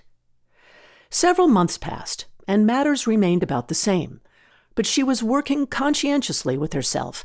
I said, "When you are no longer disturbed by his cruelty, he will cease to be cruel, as you are attracting it through your own emotions." Then I told her of a brotherhood in India who never said good morning to each other. They used these words, "I salute the divinity in you." They saluted the divinity in every man and in the wild animals in the jungle, and they were never harmed, for they saw only God in every living thing. I said, "Salute the divinity in this man, and say, I see your divine self only. I see you as God sees you, perfect, made in his image and likeness." She found she was becoming more poised and gradually losing her resentment. He was a captain, and she always called him the Cap. One day she said suddenly, "God bless the Cap wherever he is." I replied, "Now that is real love, and when you have become a complete circle and are no longer disturbed by the situation, you will have his love or attract its equivalent." I was moving at this time and did not have a telephone, so was out of touch with her for a few weeks, when one morning I received a letter saying, "We are married." At the earliest opportunity, I paid her a call. My first words were, "What happened?" "Oh," she exclaimed, "a miracle. One day I woke up and all suffering had ceased. I saw him that evening and he asked me to marry him. We were married in about a week, and I have never seen a more devoted man." There is an old saying, "No man is your enemy, no man is your friend. Every man is your teacher." So one should become impersonal and learn what each man has to teach him, and soon he would learn his lessons and be free. The woman's lover was teaching her selfless love, which every man sooner or later must learn. Suffering is not necessary for man's development. It is the result of violation of spiritual law, but few people seem able to rouse themselves from their soul sleep without it. When people are happy, they usually become selfish, and automatically the law of karma is set in action. Man often suffers loss through lack of appreciation. I knew a woman who had a very nice husband, but she said often, "I don't care anything about being married, but that is nothing against my husband. I'm simply not interested in married life." She had other interests and scarcely remembered she had a husband. She only thought of him when she saw him. One day her husband told her he was in love with another woman and left. She came to me in distress and resentment. I replied, "It is exactly what you spoke the word for. You said you didn't care anything about being married, so the subconscious worked to get you unmarried." She said, "Oh yes, I see. People get what they want and then feel very much hurt." She soon became in perfect harmony with the situation and knew they were both much happier apart. When a woman becomes indifferent or critical and ceases to be an inspiration to her husband, he misses the stimulus of their early relationship and is restless and unhappy. A man came to me dejected, miserable, and poor. His wife was interested in the science of numbers and had had him read. It seems the report was not very favorable, for he said, "My wife says I'll never amount to anything because I am a 2. I replied, "I don't care what your number is.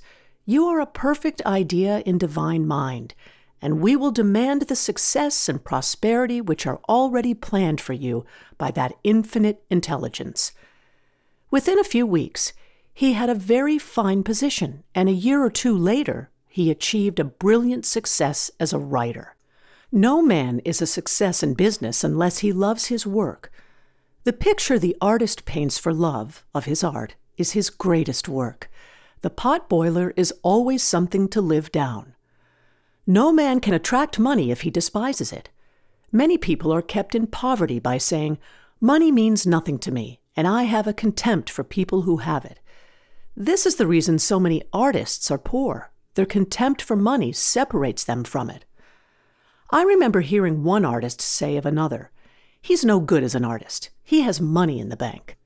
This attitude of mind, of course, separates man from his supply. He must be in harmony with a thing in order to attract it. Money is God in manifestation, as freedom from want and limitation, but it must be always kept in circulation and put to right uses. Hoarding and saving react with grim vengeance. This does not mean that man should not have houses and lots, stocks and bonds, for the barns of the righteous man shall be full. It means man should not hoard even the principal if an occasion arises when money is necessary. In letting it go out fearlessly and cheerfully, he opens the way for more to come in, for God is man's unfailing and inexhaustible supply.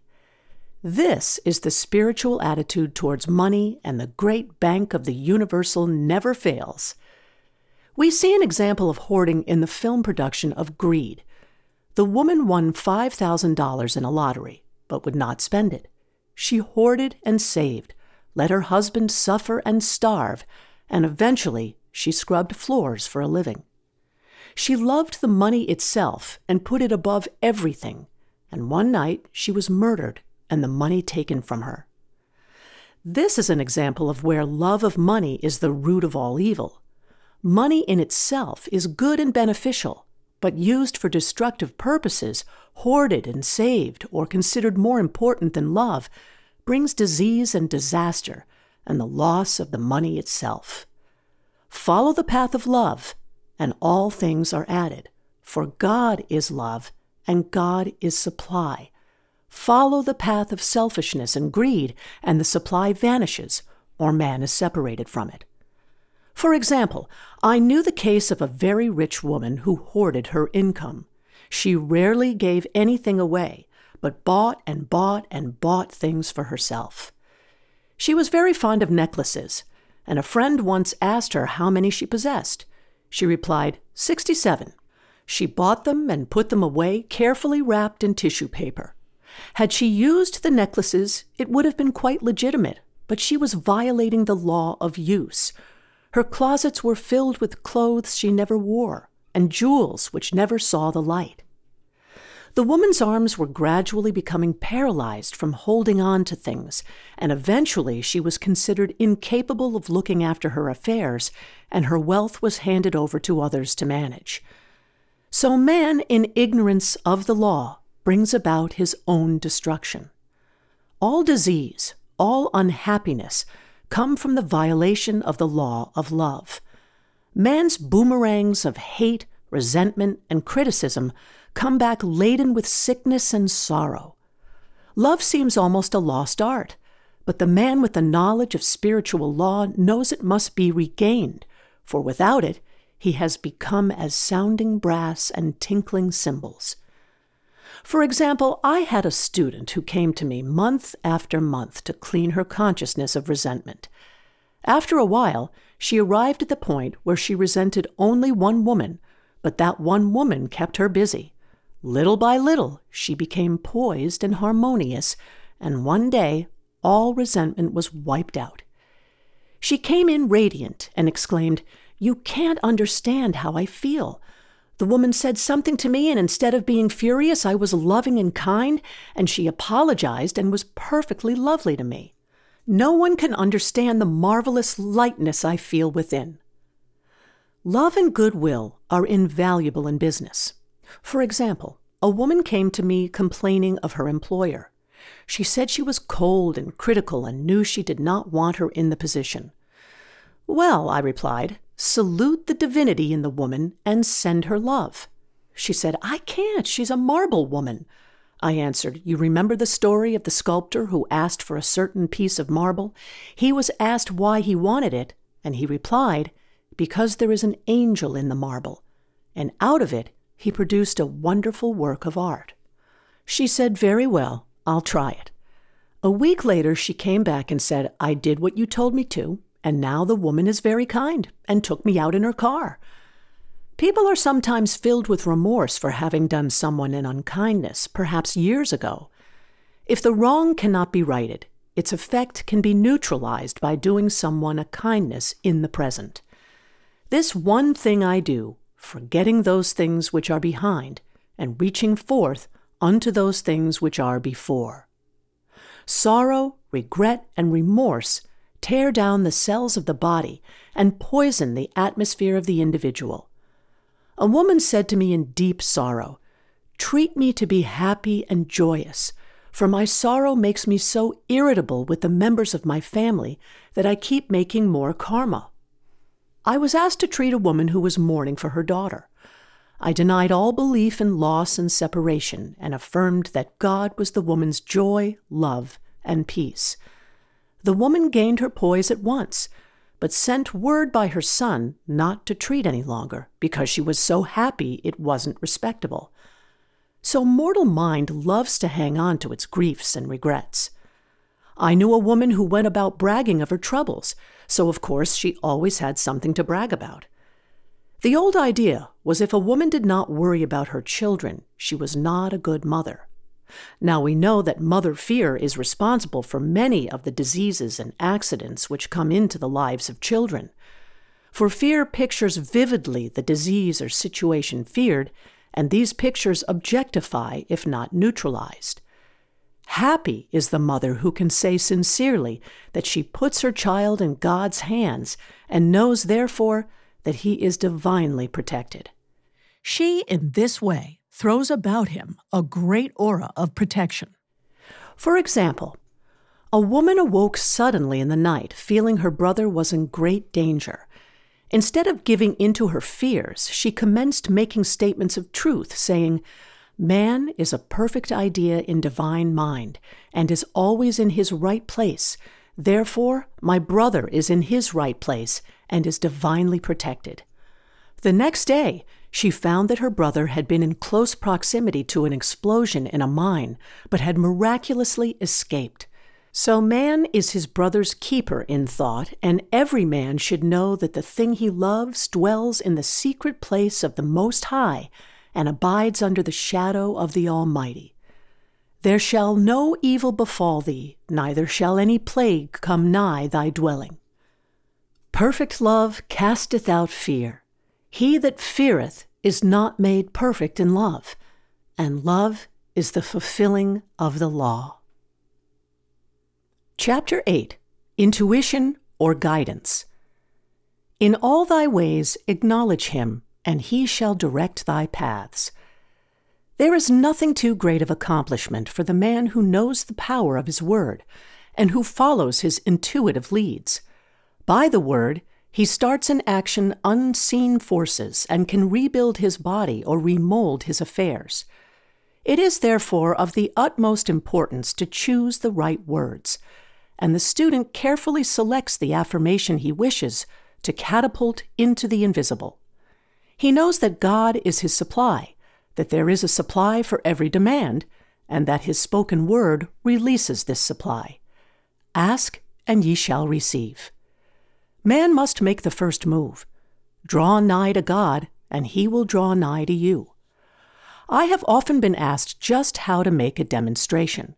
I reply, speak the word, and then do not do anything until you get a definite lead. Demand the lead, saying, "Infinite Spirit, reveal to me the way. Let me know if there is anything for me to do." The answer will come through intuition or hunch, a chance remark from someone, or a passage in a book, etc., etc. The answers are sometimes quite startling in their exactness. For example, a woman desired a large sum of money. She spoke the words, "Infinite Spirit, open the way for my immediate supply. Let all that is mine by divine right now reach me in great avalanches of abundance." Then she added, "Give me a definite lead. Let me know if there is anything for me to do." The thought came quickly. Give a certain friend, who had helped her spiritually, $100. She told her friend, who said, "Wait and get another lead before giving it." So she waited, and that day met a woman who said to her, "I gave someone $1 today. It was just as much for me as it would be for you to give someone 100. This was indeed an unmistakable lead, so she knew she was right in giving the $100. It was a gift which proved a great investment, for shortly after that, a large sum of money came to her in a remarkable way. Giving opens the way for receiving. In order to create activity in finances, one should give. Tithing, or giving 1/10 of one's income, is an old Jewish custom and is sure to bring increase. Many of the richest men in this country have been tithers, and I have never known it to fail as an investment. The 10th part goes forth and returns blessed and multiplied. But the gift or tithe must be given with love and cheerfulness, for God loveth a cheerful giver. Bills should be paid cheerfully. All money should be sent forth fearlessly and with a blessing. This attitude of mind makes man master of money. It is his to obey, and his spoken word then opens vast reservoirs of wealth. Man himself limits his supply by his limited vision. Sometimes the student has a great realization of wealth but is afraid to act. The vision and action must go hand in hand, as in the case of the man who bought the fur-lined overcoat. A woman came to me asking me to speak the word for a position. So I demanded, "Infinite Spirit, open the way for this woman's right position." Never ask for just a position. Ask for the right position, the place already planned in divine mind, as it is the only one that will give satisfaction. I then gave thanks that she had already received, and that it would manifest quickly. Very soon, she had 3 positions offered her, 2 in New York and 1 in Palm Beach, and she did not know which to choose. I said, "Ask for a definite lead." The time was almost up and was still undecided when one day she telephoned, "When I woke up this morning, I could smell Palm Beach." She had been there before and knew its balmy fragrance. I replied, "Well, if you can smell Palm Beach from here, it is certainly your lead." She accepted the position, and it proved a great success. Often, one's lead comes at an unexpected time. One day, I was walking down the street when I suddenly felt a strong urge to go to a certain bakery a block or 2 away. The reasoning mind resisted, arguing, "There is nothing there that you want." However, I had learned not to reason, so I went to the bakery, looked at everything, and there was certainly nothing there that I wanted.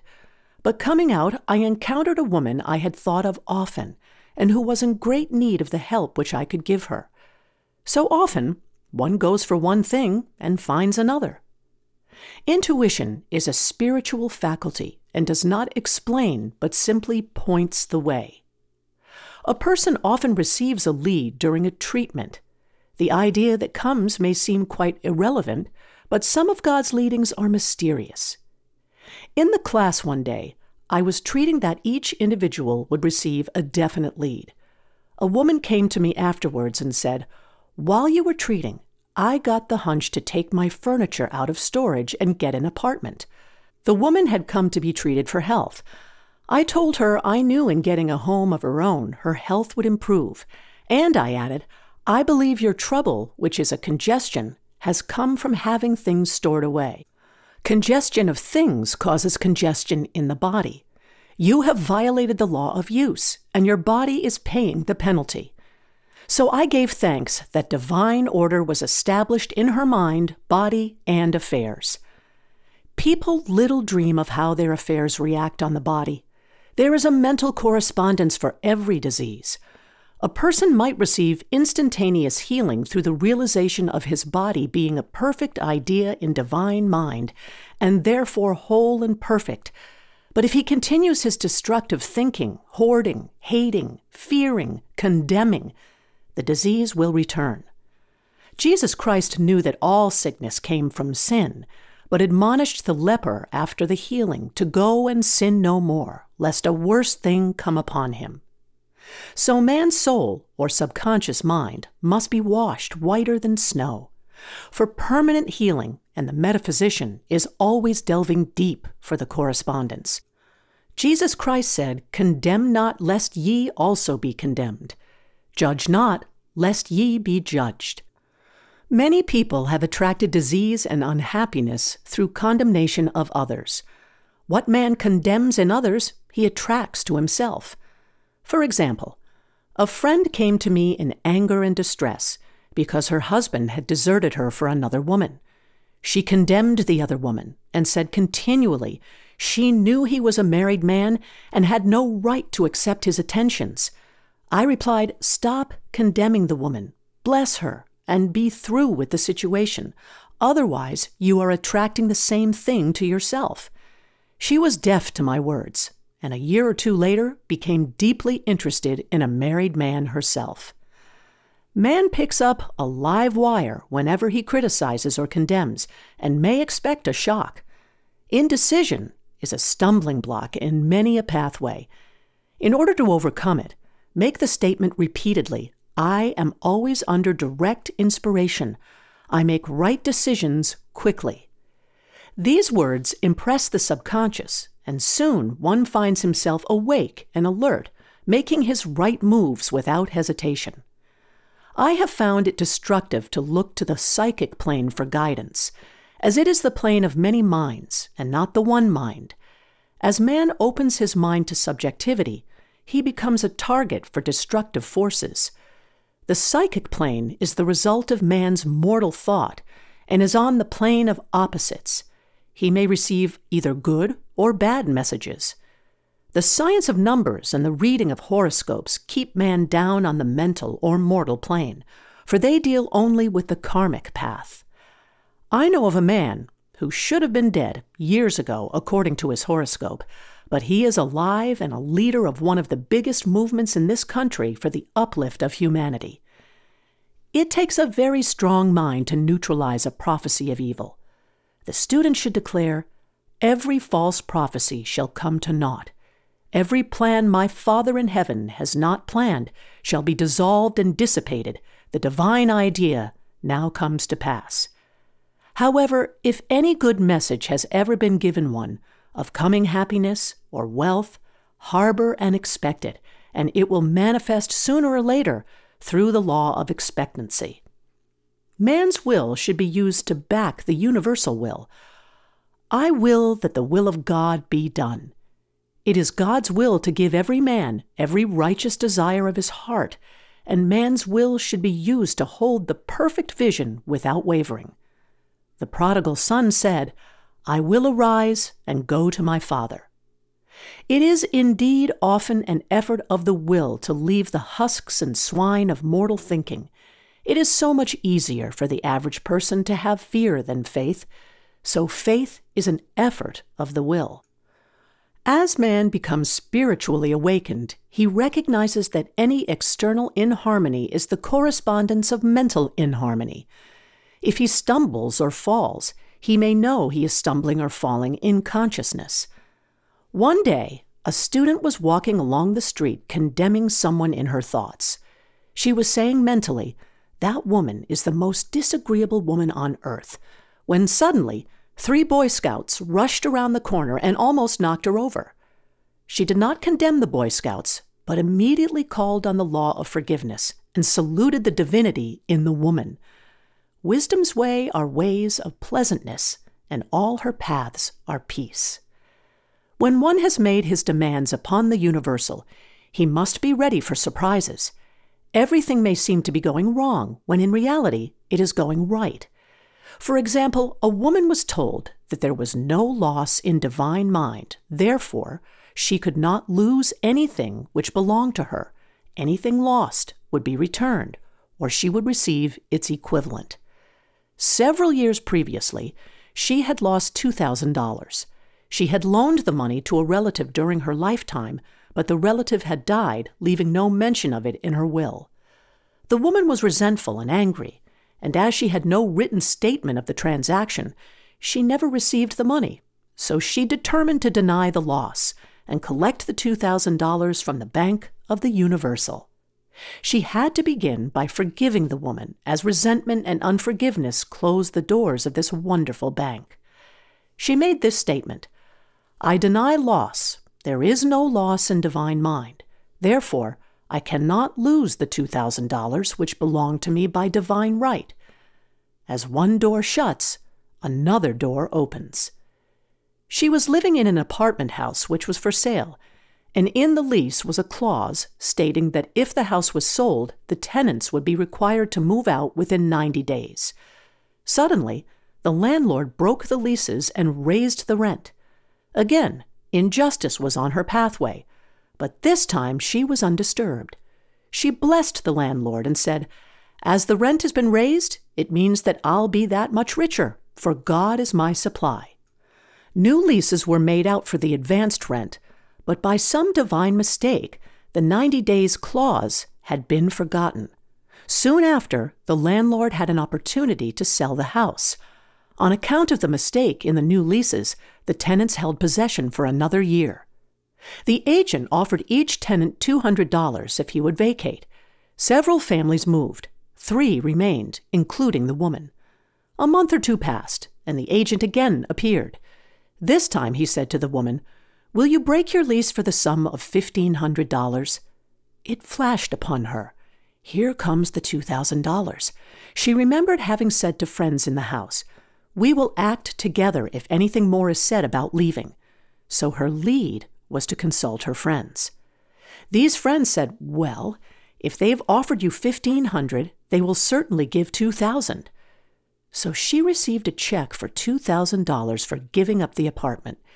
It was certainly a remarkable working of the law, and the apparent injustice was merely opening the way for her demonstration. It proved that there is no loss, and when man takes his spiritual stand, he collects all that is his from this great reservoir of good. I will restore to you the years the locusts have eaten. The locusts are the doubts, fears, resentments, and regrets of mortal thinking. These adverse thoughts alone rob man, for no man gives to himself but himself, and no man takes away from himself but himself. Man is here to prove God and to bear witness to the truth, and he can only prove God by bringing plenty out of lack and justice out of injustice. Prove me now herewith, saith the Lord of hosts, if I will not open you the windows of heaven and pour out a blessing, that there shall not be room enough to receive it. Chapter 9. Perfect Self-Expression, or the Divine Design. No wind can drive my bark astray, nor change the tide of destiny. There is for each man perfect self-expression. There is a place which he is to fill, and no one else can fill, something which he is to do, which no one else can do. It is his destiny. This achievement is held a perfect idea in divine mind, awaiting man's recognition. As the imaging faculty is the creative faculty, it is necessary for man to see the idea before it can manifest. So man's highest demand is for the divine design of his life. He may not have the faintest conception of what it is, for there is possibly some marvelous talent hidden deep within him. His demand should be, Infinite Spirit, open the way for the divine design of my life to manifest. Let the genius within me now be released. Let me see clearly the perfect plan. The perfect plan includes health, wealth, love, and perfect self-expression.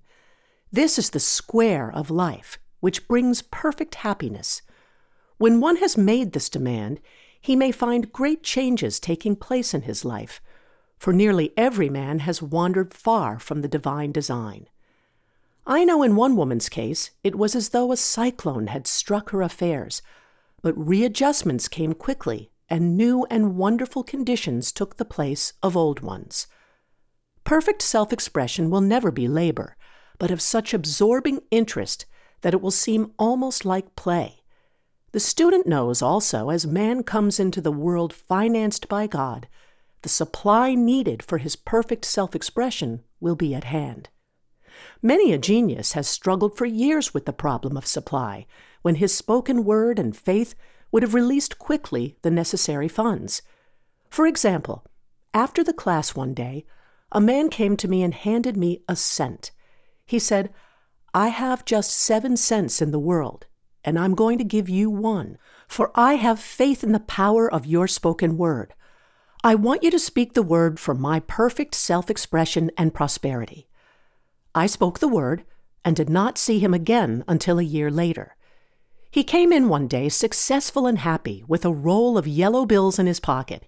He said, "Immediately after you spoke the word, I had a position offered me in a distant city and am now demonstrating health, happiness, and supply." A woman's perfect self-expression may be in becoming a perfect wife, a perfect mother, a perfect homemaker, and not necessarily in having a public career.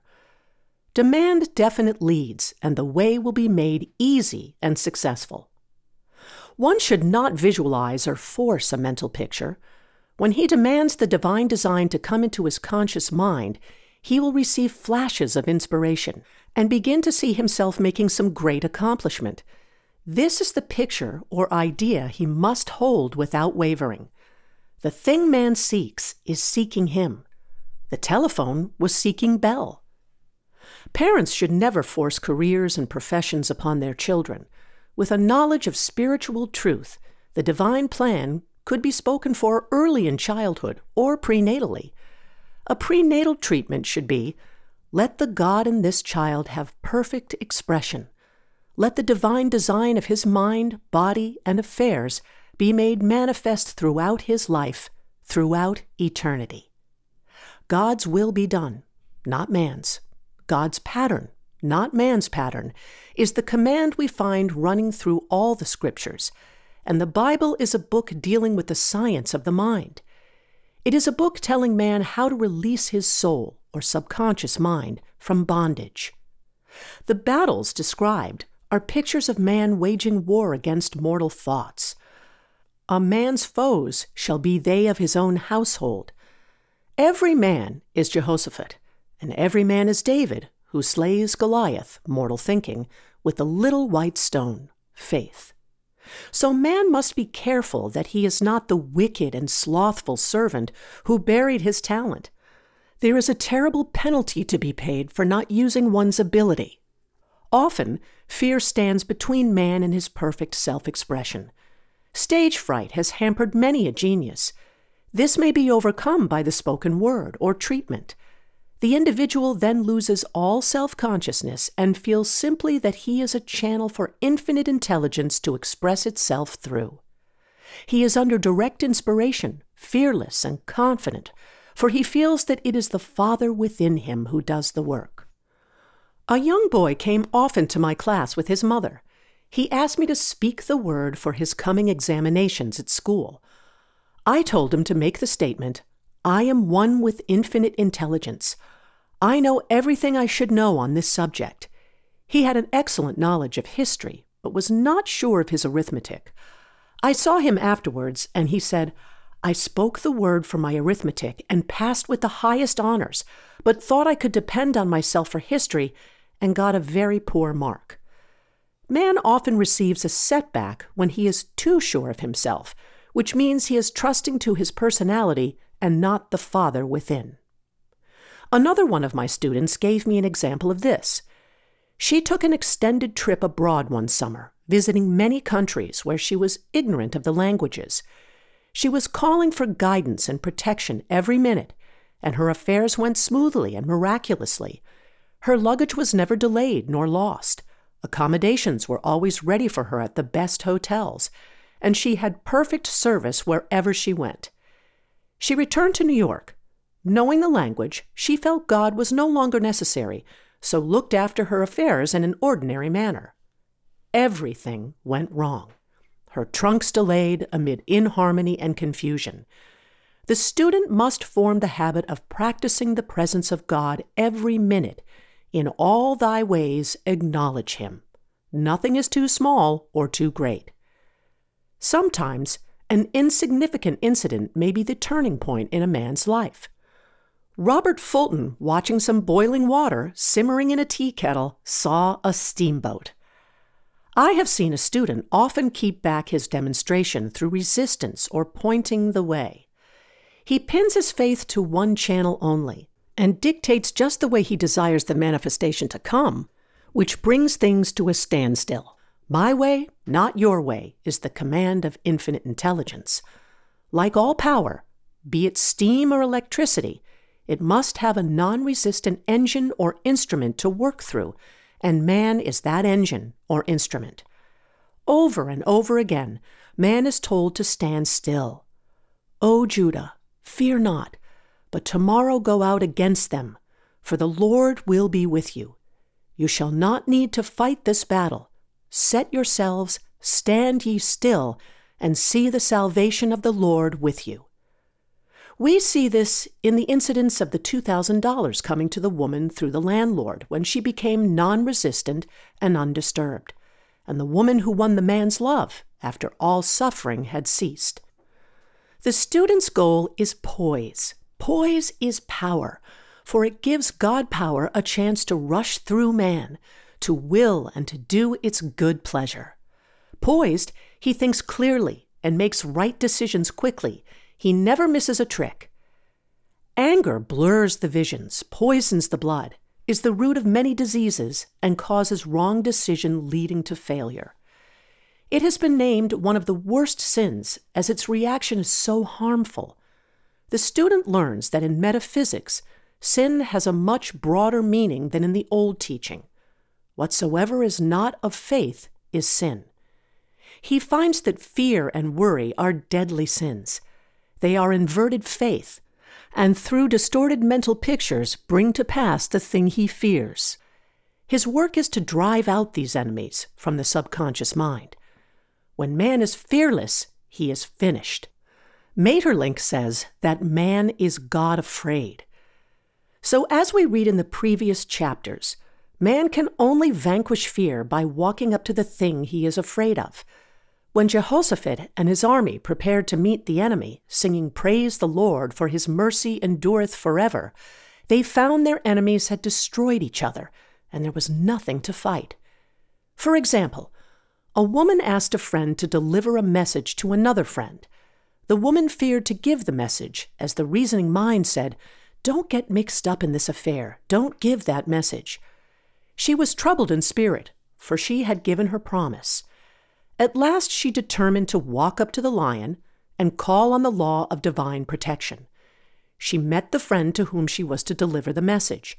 She opened her mouth to speak it, when her friend said, "So-and-so has left town." This made it unnecessary to give the message, as the situation depended upon the person being in town.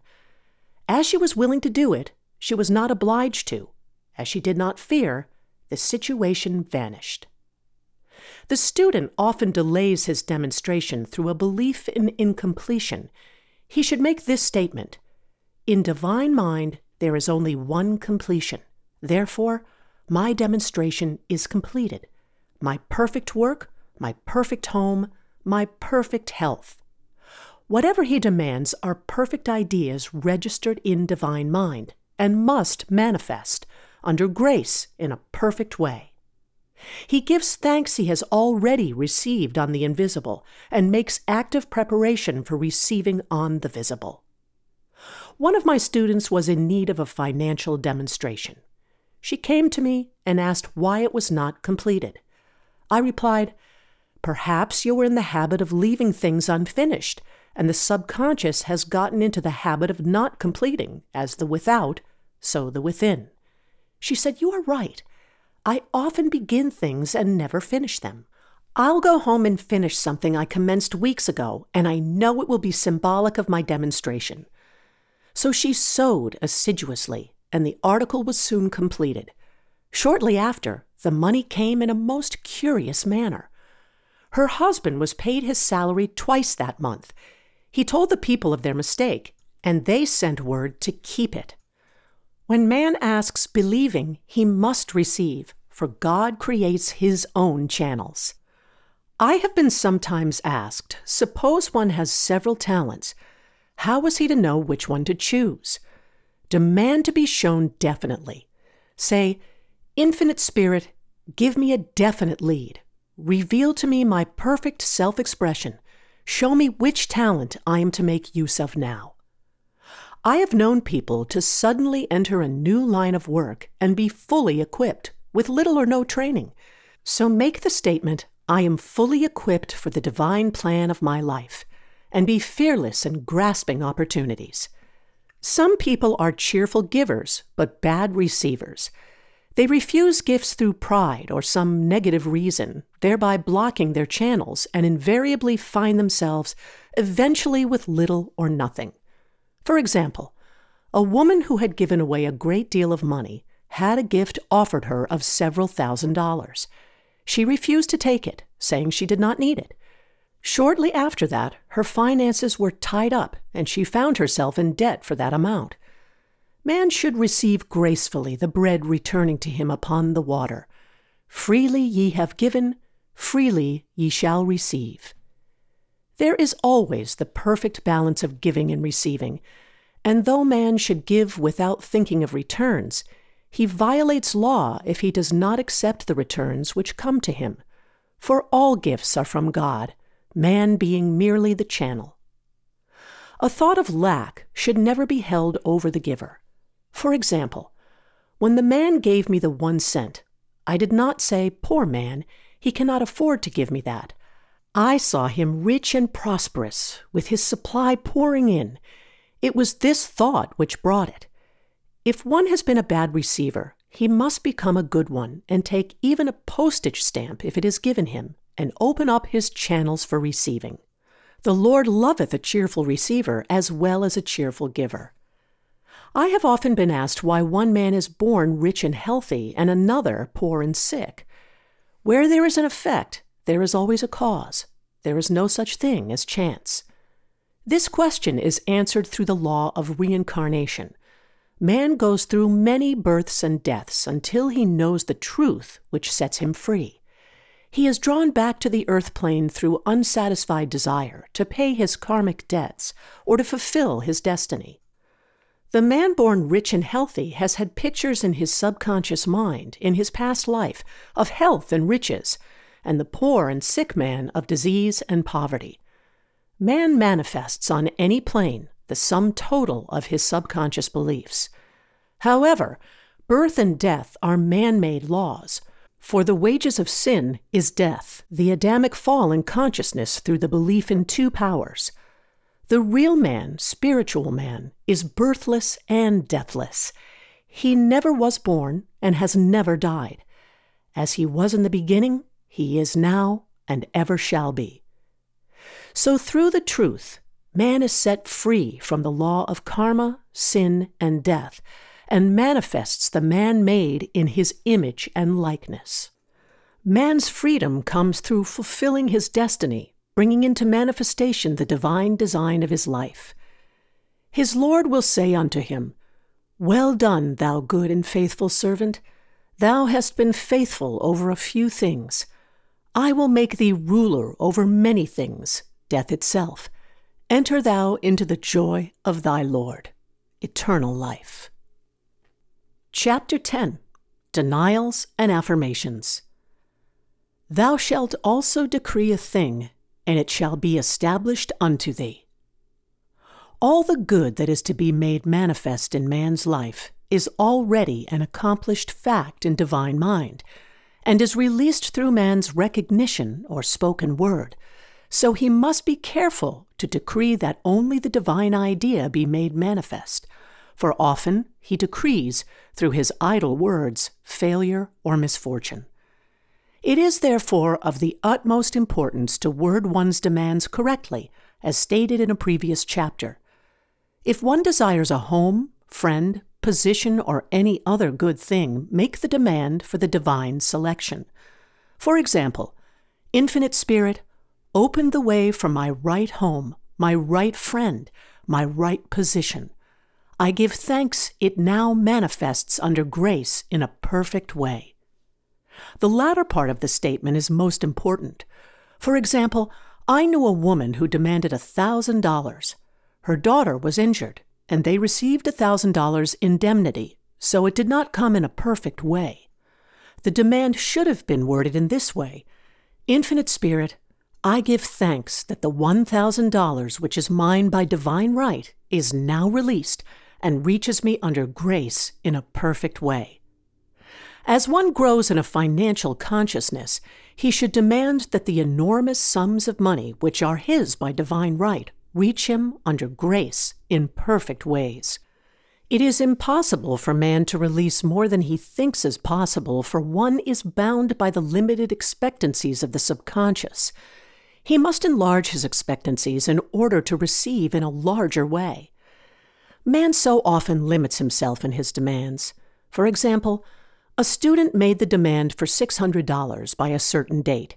He did receive it, but heard afterwards that he came very near receiving $1,000, but he was given just $600 as the result of his spoken word.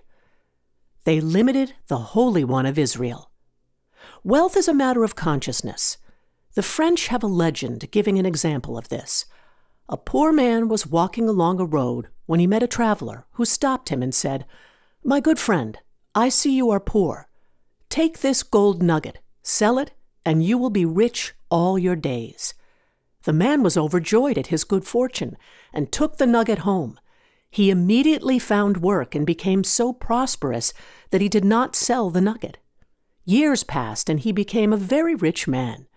One day he met a poor man on the road. He stopped him and said, "My good friend, I will give you this gold nugget, which if you sell will make you rich for life." The mendicant took the nugget, had it valued, and found it was only brass. So we see the first man became rich through feeling rich, thinking the nugget was gold. Every man has within himself a gold nugget. It is his consciousness of gold, of opulence, which brings riches into his life. In making his demands, man begins at his journey's end. That is, he declares he has already received. "Before ye call, I shall answer." Continually affirming establishes the belief in the subconscious. It would not be necessary to make an affirmation more than once if one had perfect faith. One should not plead or supplicate, but give thanks repeatedly that he has received. "The desert shall rejoice and blossom as the rose." This rejoicing, which is yet in the desert state of consciousness, opens the way for release. The Lord's Prayer is in the form of command and demand. "Give us this day our daily bread, and forgive us our debts, as we forgive our debtors," and ends in praise, "For thine is the kingdom and the power and the glory forever. Amen. Concerning the works of my hands, command ye me." So prayer is command and demand, praise and thanksgiving. The student's work is in making himself believe that with God all things are possible. This is easy enough to state in the abstract, but a little more difficult when confronted with a problem. For example, it was necessary for a woman to demonstrate a large sum of money within a stated time. She knew she must do something to get a realization, for realization is manifestation, and she demanded a lead. She was walking through a department store when she saw a very beautiful pink enamel paper cutter. She felt the pull towards it. The thought came, "I haven't a paper cutter good enough to open letters containing large checks." So she bought the paper cutter, which the reasoning mind would have called an extravagance.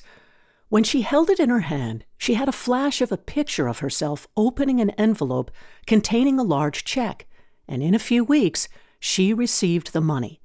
The pink paper cutter was her bridge of active faith. Many stories are told of the power of the subconscious when directed in faith. For example, a man was spending the night in a farmhouse. The windows of the room had been nailed down, and in the middle of the night he felt suffocated and made his way in the dark to the window. He could not open it, so he smashed the pane with his fist, drew in draughts of fine, fresh air, and had a wonderful night's sleep. The next morning, he found he had smashed the glass of a bookcase, and the window had remained closed during the whole night. He had supplied himself with oxygen simply by his thought of oxygen. When a student starts out to demonstrate, he should never turn back. Let not that man who wavers think that he shall receive anything of the Lord. A student once made this wonderful statement: "When I ask the Father for anything, I put my foot down and I say, 'Father, I'll take nothing less than I've asked for, but more.' So man should never compromise. Having done all, stand." This is sometimes the most difficult time of demonstrating. The temptation comes to give up, to turn back, to compromise. He also serves who only stands and waits. Demonstrations often come at the 11th hour because man then lets go, that is, stops reasoning, and infinite intelligence has a chance to work. Man's dreary desires are answered drearily, and his impatient desires long delayed or violently fulfilled. For example, a woman asked me why it was she was constantly losing or breaking her glasses. We found she often said to herself and others with vexation, "I wish I could get rid of my glasses." So her impatient desire was violently fulfilled. What she should have demanded was perfect eyesight, but what she registered in the subconscious was simply the impatient desire to be rid of her glasses, so they were continually being broken or lost. Two attitudes of mind cause loss: depreciation, as in the case of the woman who did not appreciate her husband, or fear of loss, which makes a picture of loss in the subconscious.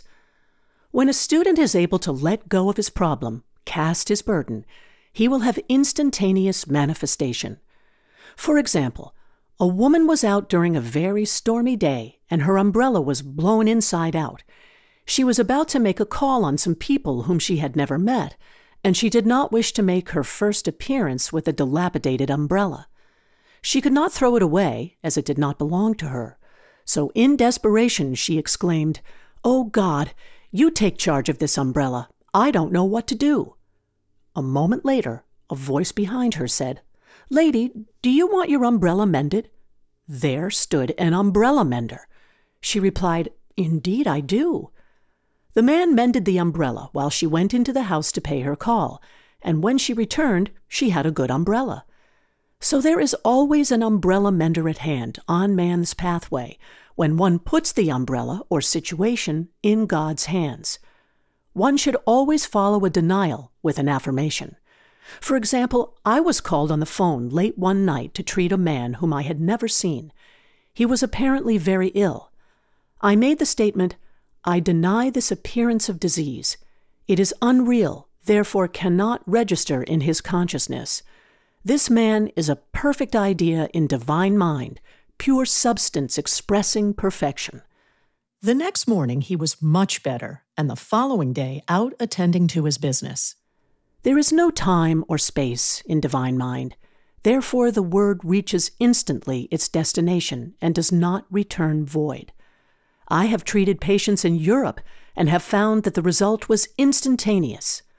I am asked so often the difference between visualizing and visioning. Visualizing is a mental process governed by the reasoning or conscious mind. Visioning is a spiritual process governed by intuition or the superconscious mind. The student should train his mind to receive these flashes of inspiration and work out the divine pictures through definite leads. When a man can say, "I desire only that which God desires for me," his false desires fade from the consciousness, and a new set of blueprints is given him by the master architect, the God within. God's plan for each man transcends the limitation of the reasoning mind, and is always the square of life, containing health, wealth, love, and perfect self-expression. Many a man is building for himself in imagination a bungalow when he should be building a palace.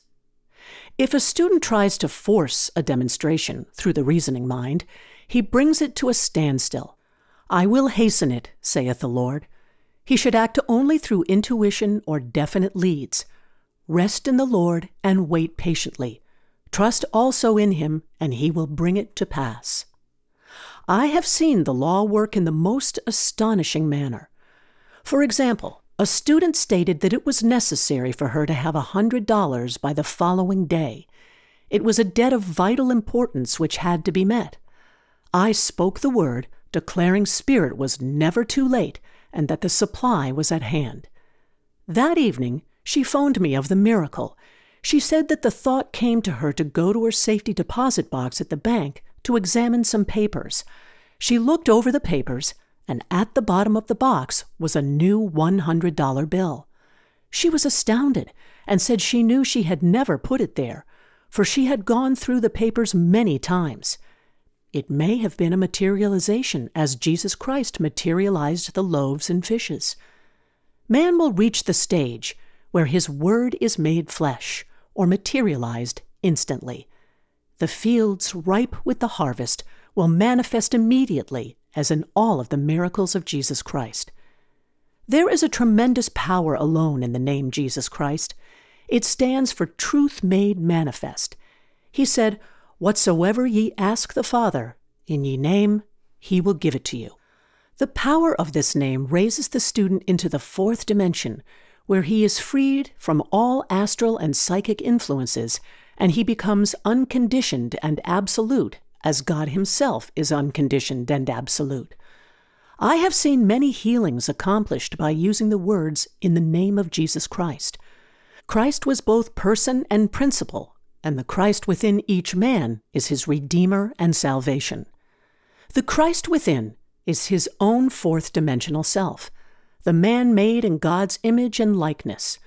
This is the self which has never failed, never known sickness or sorrow, was never born, and has never died. It is the resurrection and the life of each man. "No man cometh to the Father save by the Son," means that God, the universal, working on the place of the particular, becomes the Christ in man, and the Holy Ghost means God in action. So daily, man is manifesting the Trinity of Father, Son, and Holy Ghost. Man should make an art of thinking.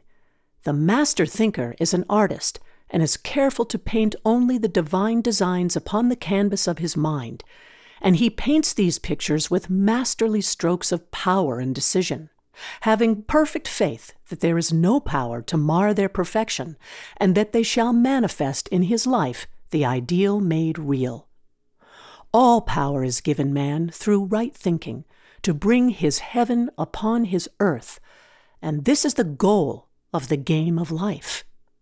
The simple rules are fearless faith, non-resistance, and love. May each reader be now freed from that thing which has held him in bondage through the ages, standing between him and his own, and know the truth which makes him free, free to fulfill his destiny, to bring into manifestation the divine design of his life, health, wealth, love, and perfect self-expression. Be ye transformed by the renewing of your mind. Denials and affirmations. For prosperity. God is my unfailing supply, and large sums of money come to me quickly under grace in perfect ways. For right conditions. Every plan my Father in heaven has not planned shall be dissolved and dissipated, and the divine idea now comes to pass. For right conditions. Only that which is true of God is true of me, for I and the Father are one. For faith. As I am one with God, I am one with my good, for God is both the giver and the gift. I cannot separate the giver from the gift. For right conditions. Divine love now dissolves and dissipates every wrong condition in my mind, body, and affairs. Divine love is the most powerful chemical in the universe and dissolves everything which is not of itself. For health. Divine love floods my consciousness with health, and every cell in my body is filled with light. For eyesight. My eyes are God's eyes. I see with the eyes of spirit. I see clearly the open way. There are no obstacles on my pathway. I see clearly the perfect plan. For guidance. I am divinely sensitive to my intuitive leads and give instant obedience to thy will. For the hearing. My ears are God's ears. I hear with the ears of spirit. I am non-resistant and am willing to be led. I hear glad tidings of great joy. For right work. I have a perfect work in a perfect way. I give a perfect service for perfect pay. For freedom from all bondage. I cast this burden on the Christ within, and I go free.